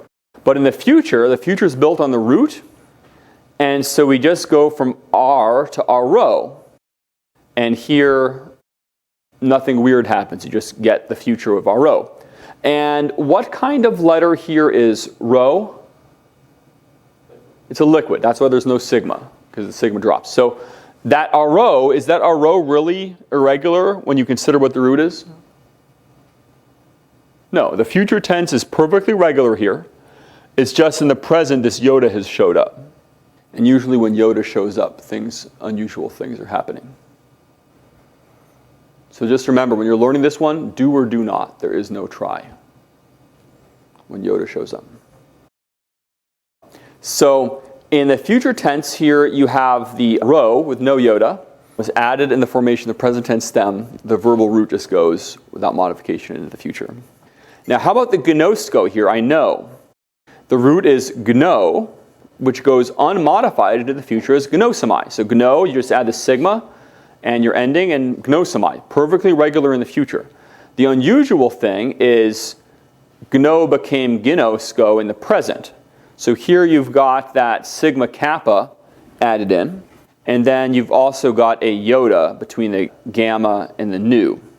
And there's a footnote in BBG that tells you why it does that. On the bottom of 175, it says, advanced trivia, to form the present tense, the initial gamma doubles, is separated by a Yoda, and the original gamma drops off.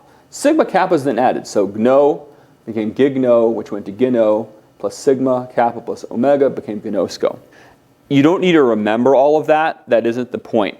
The point is that the form is gnosko in the present, and it was the root plus the sigma kappa, and then that Yoda came in. But in the future, the root is gno, and simply goes to gnosomai without any modifications. Okay. Now, the only other thing here is that notice in the present, it's not opponent, and in the future, it's the opponent. So it has an omega, gnosko, and the future is gnosomai. So just note that too. So other than that, you basically just got the sigma kappa added in the present tense, did something a little unusual. So some verbs in pattern 4 add sigma kappa in their present tense stem, or a Yoda sigma kappa if it ends in a consonant. And the point here is that these changes are regular and not random. So for a verb like I row, should you memorize the future tense form separately? It could well be sufficient to know the lexical form is I row and the root is R, and then you should be able to form the future just by knowing the rules. Similarly, if you know the lexical form of I know is gnosko and the root is gno, you should be able to get the future tense as gnosomai without separately memorizing the future as gnosomai. Although the fact that one is the opponent, the other one's not, might trip you up, so you might want to just memorize it so that you remember that. So here you can see why some people would say, well, you know what, just memorize this future tense form separately because this is a more complicated pattern. But other people, you might say, well, no, the pattern helps. But even if you just memorize the future forms, knowing these patterns so they can add these letters in will help reduce the amount of memory work you have to do. 20.24 points out that oblot can take place with the verbs.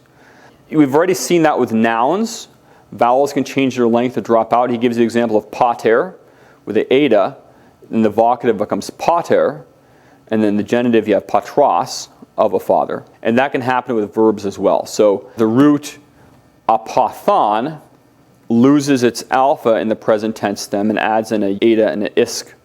And so you go from apothon, apothne, isk, apothnesko. But the future still has that stem alpha, apothonumai.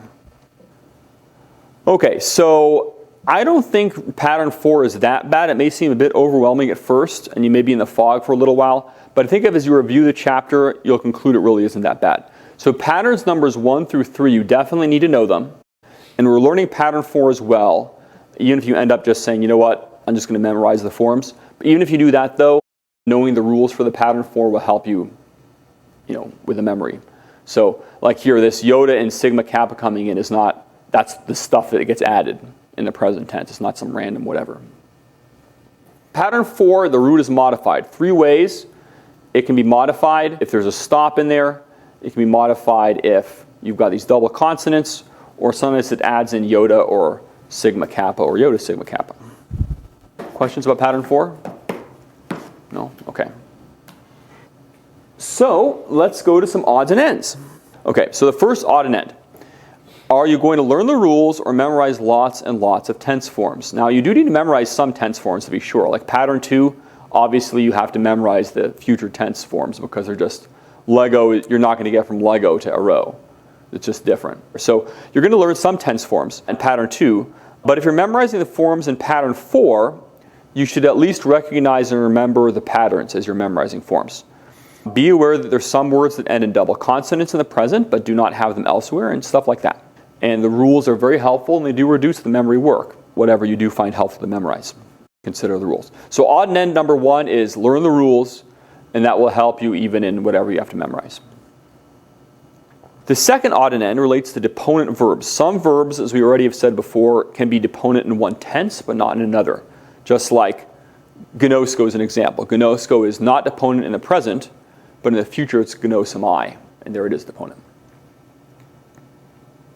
By the way, if it seems like Greek is doing weird stuff here, English does 25 bazillion times more weird stuff than Greek does, okay? English is, here's the rule, now there are more exceptions. Yeah. And there are things that follow Yeah. the rule. Of course, there's an exception to that as well in English. Right. Yeah. And the third odd and end is in 20.26, and that relates to compound verbs. So I knew the independent Baptists were cultic, now they're talking about the compounds. Okay, so compound verbs. A compound verb is one where a preposition and a simple verb are put together. So, for example, ek means out, balo means I throw, and ek balo means I throw out. Ek plus balo. In the formation of compound verbs, the verbal part changes in the same way that the simple non-compounded form does. So the future of balo with 2 lambdas is balo with 1 lambda.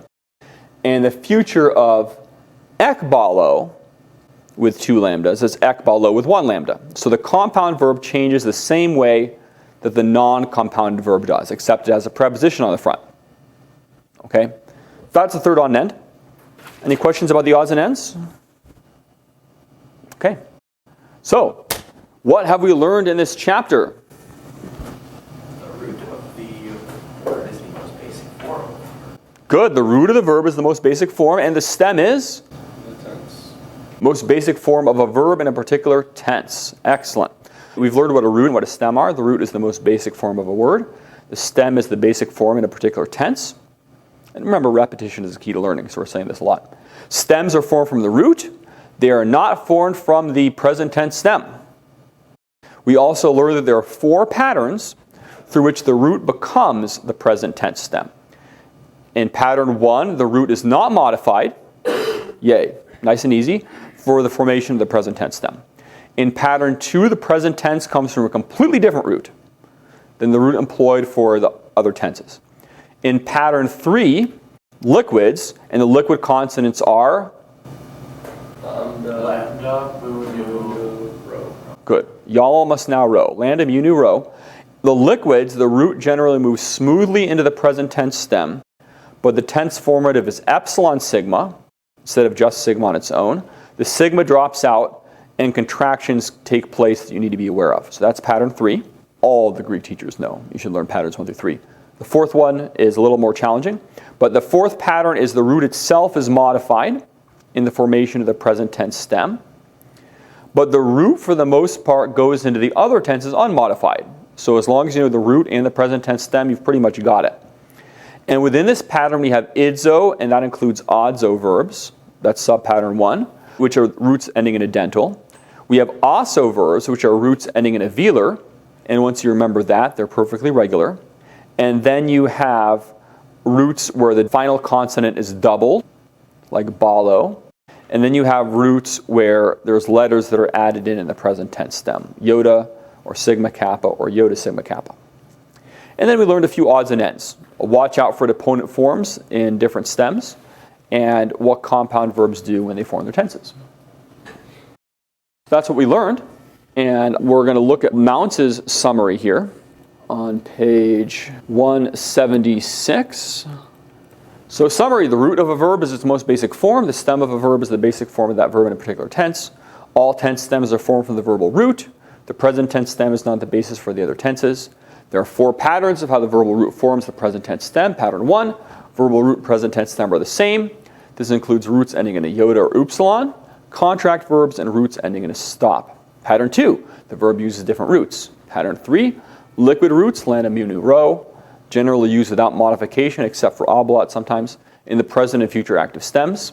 They use S as the tense formative, epsilon sigma instead of sigma on its own. Sigma drops out, and the epsilon contracts to the connecting vowel, and they look just like present tense epsilon contract verbs. Pattern 4, the verbal root is regularly modified to form the present tense stem. This includes verbal roots ending in a stop, idzo, odzo, and so. Stems ending in a double consonant, and roots that add 1 or more letters, iota, sigma, kappa. And a compound verb is made up of a preposition and a verb. The compound verb always follows the tense forms of the simple verb. Let's take a look at the master verb chart. So here's the master verb chart. We've added 2 lines to the master verb chart. The complete chart that you've learned so far is on page 176 of VBG. You've got the present active, the present middle passive, the future active, the liquid future active, future middle, liquid future middle. And this lesson we've learned the liquid futures. We've added those. So in the liquid future active, you have the tense stem, which is the future tense stem. You've got the future active. You add the tense formative epsilon sigma instead of just the normal sigma. The connecting vowel omicron before mu or nu and epsilon before everything else. The primary active personal endings, and you get a form such as meno. Liquid future middle, you have the future active tense stem. You add the tense formative epsilon sigma instead of just the normal sigma. The connecting vowel omicron before mu or nu, or epsilon before other things. The primary middle passive personal endings. And you get forms like menumai. Okay. We're not done yet, though. We still have more to go than you might think. There are a few places in BBG you're going to want to spend some time looking things over.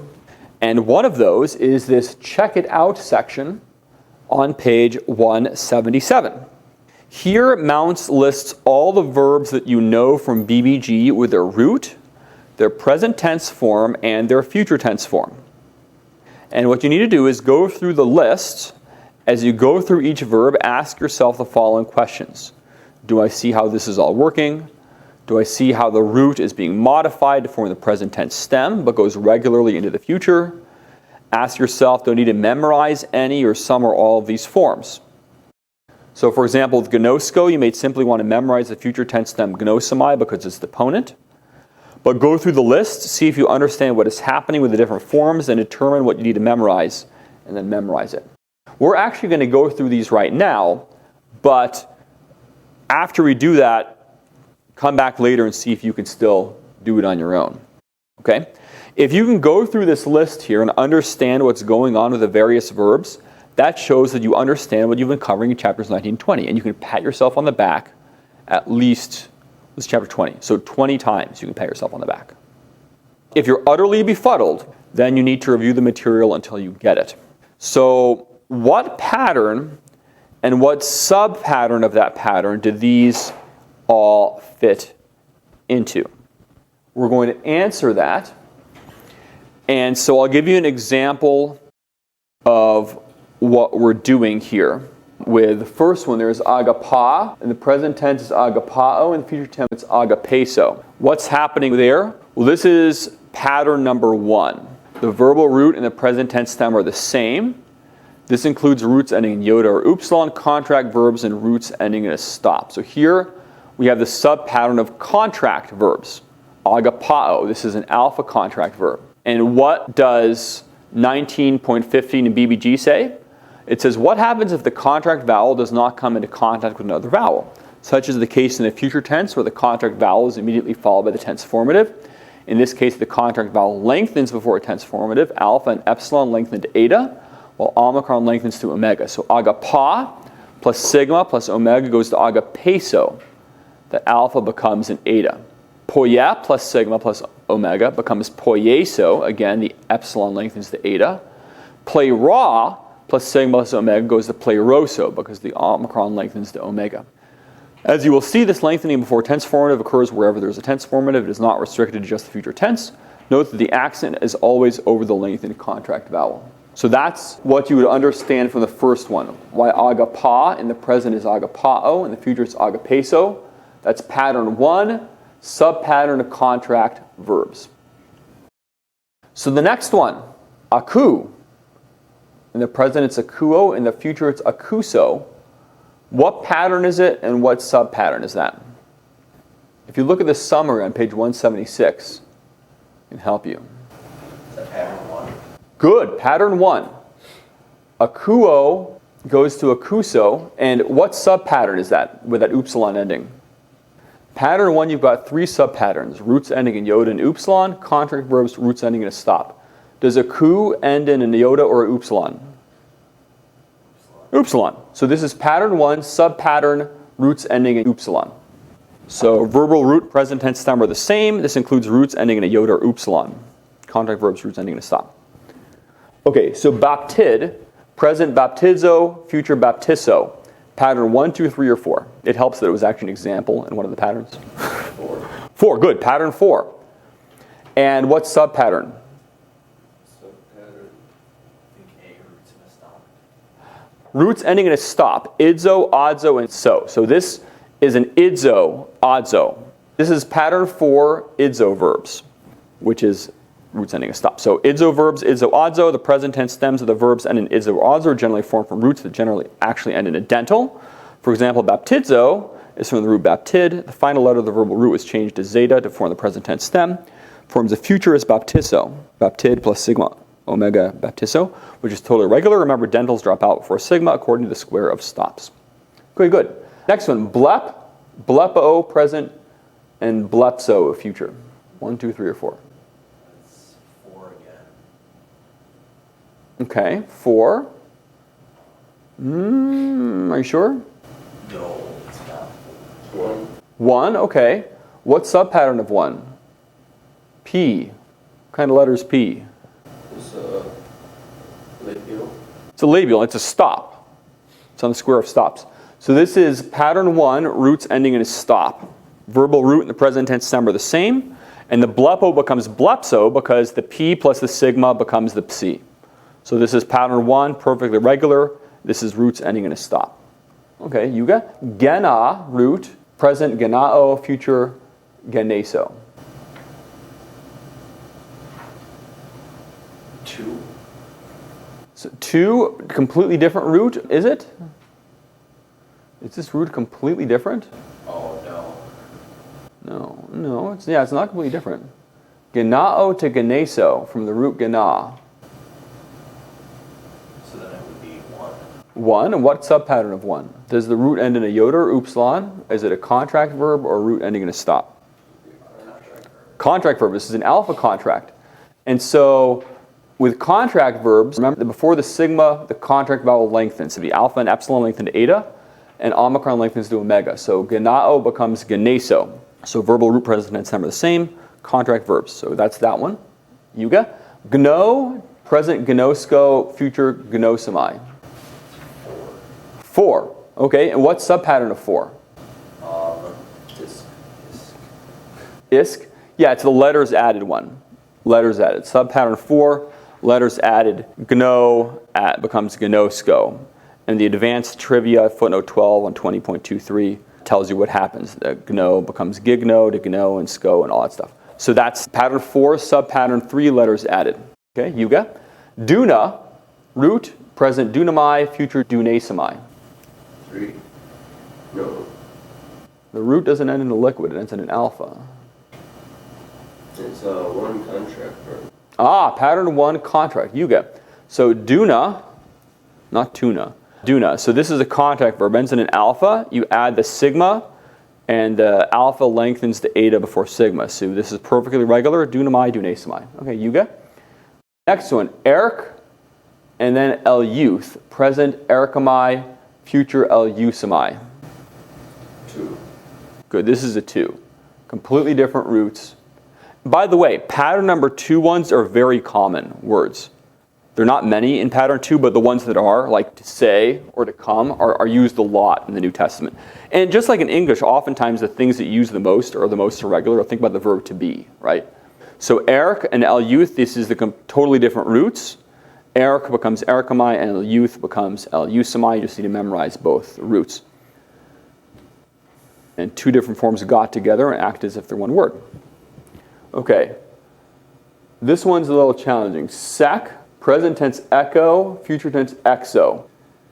Basically, don't worry about the sigma too much and just see what's happening with the rest of the word. And that'll tell you what pattern it's in. Ending with a stop. Okay. So ends in a stop. So what pattern is that? 1. Good. Pattern 1, roots ending in a stop. Now, this is a little complicated. So in BBG 21.24, which you haven't read yet, this is what's actually happening here. So echo, the verbal root is sec. In the present, the sigma is replaced by rough breathing. But because the Greeks do not like the two aspirate sounds of the rough breathing and the he in a row, the rough breathing deaspirates to a smooth breathing. So sec goes to hek, goes to ek, an echo. The future has a rough breathing, hexo. The tense formative sigma joins with a he to form xi. But since there are not two aspirates in a row, the rough breathing can remain. So sec plus sigma plus omega goes to hexo, goes to hexo. So that's what's happening there. In Mounce's Morphology of Biblical Greek, he says that initial sigmas followed by a vowel are often lost. The sigma is usually replaced with a rough breathing. And he gives an example. Echo had the stem sec. The sigma was replaced by the rough breathing. Present tense, it's deaspirated because of the two aspirates in a row. The rough breathing is an aspirate, so when a word begins with a rough breathing and also contains another aspirate, the rough breathing can deaspirate to smooth breathing, like sec goes to hek, goes to echo. This is what's actually happening with this verb. You don't need to remember all that. The point is that this very common verb, echo, is hexo in the future, and it's actually a pattern 1. But I thought you might want to know what's happening. That's probably the most complex one of all of these. Okay, za to zao. And now it's your turn to tell me what's happening. That would be 1. 1, okay. What sub-pattern? The contract vowel. Good. Sub-pattern, contract. So zao, verbal root, present tense, them are the same. This is a contract verb, alpha contract. Okay, you get kale to kaleo, and then kaleso. That'd be also contract verb. Good, number 1 contract. Now, okay, zeta is also epsilon contract.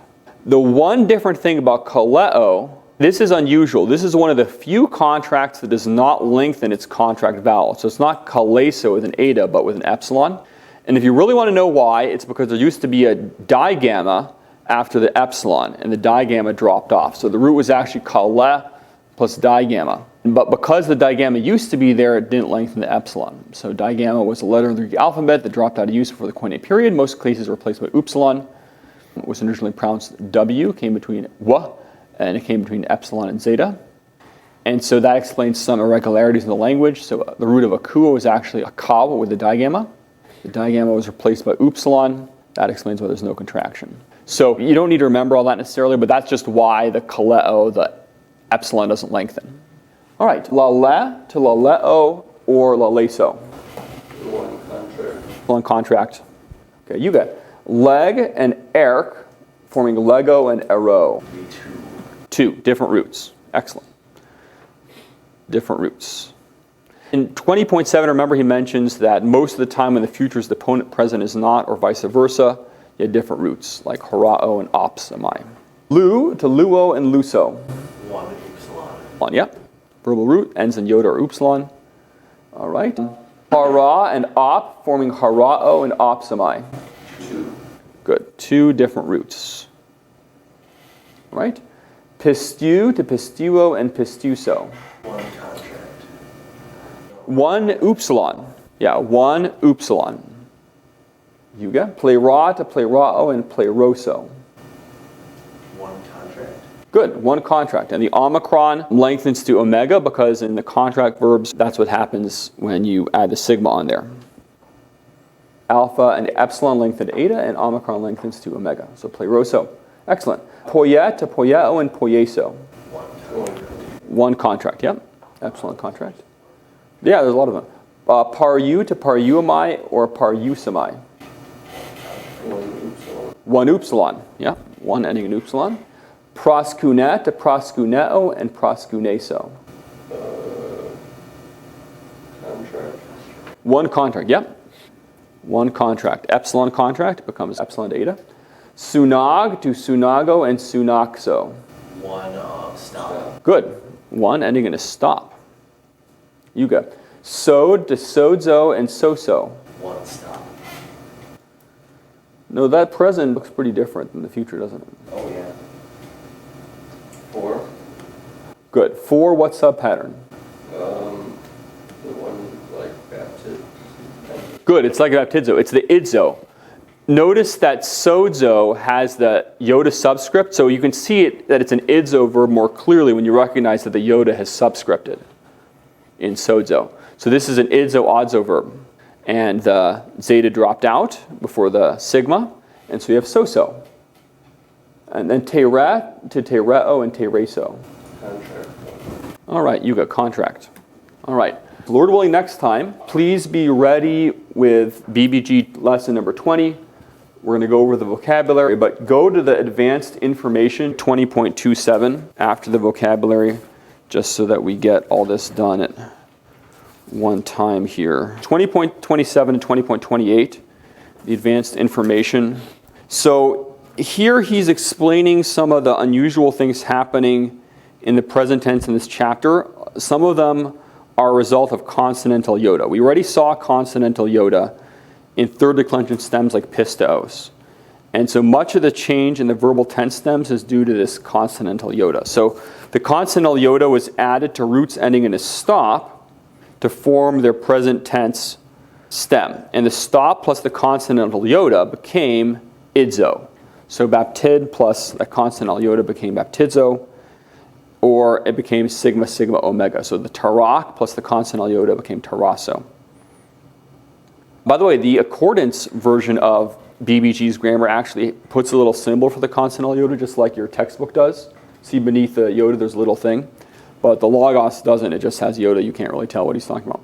And then also, the consonantal yoda was added to some roots ending in a consonant to form the present tense stem. And the consonant plus the consonantal yoda became a double consonant. So the ball plus consonantal yoda became ballo. That's why there's 2 lambdas. And the consonantal yoda was added to some roots to form the present tense stem, and the consonantal yoda became a simple yoda, and then it decided maybe sometimes to move around and through metathesis. So the R plus the consonantal yoda became arib, became iro. And if you want more information, Mounce's Morphology of Biblical Greek provides a classification of all those things, but this is plenty for you to know at this point. In fact, at this point, in your Greek studies, there's more important things for you to remember than this thing about the consonantal yoda, but it's worth at least mentioning, and that's what it is. Okay, any questions about chapter 20? All right, we're going to sing and we're going to dismiss. 1 John 5, 6 through 9.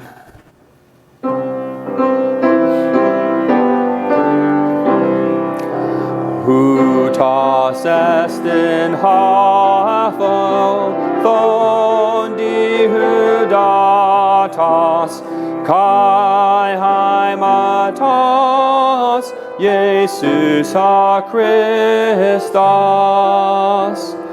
Ukento hudati, manana lento, hudati kaito, haimati.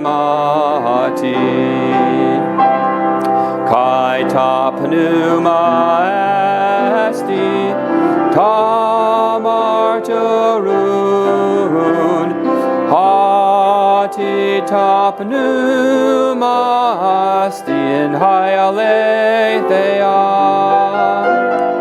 hati tresesin,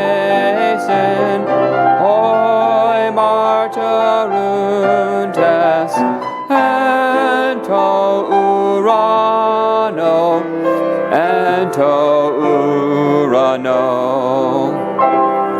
ha pater halagos, kai tahagion pneuma, kai hutoi hoi tres henesi,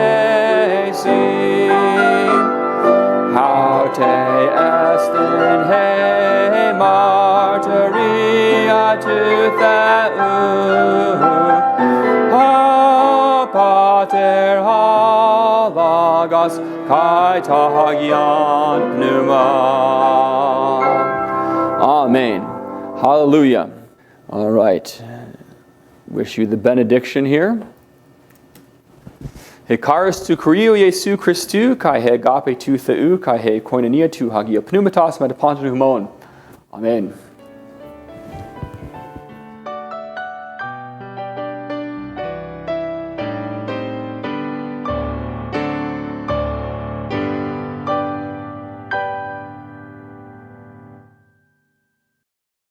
Can you say intervocal? Can you say intervocal? No, I can't say it.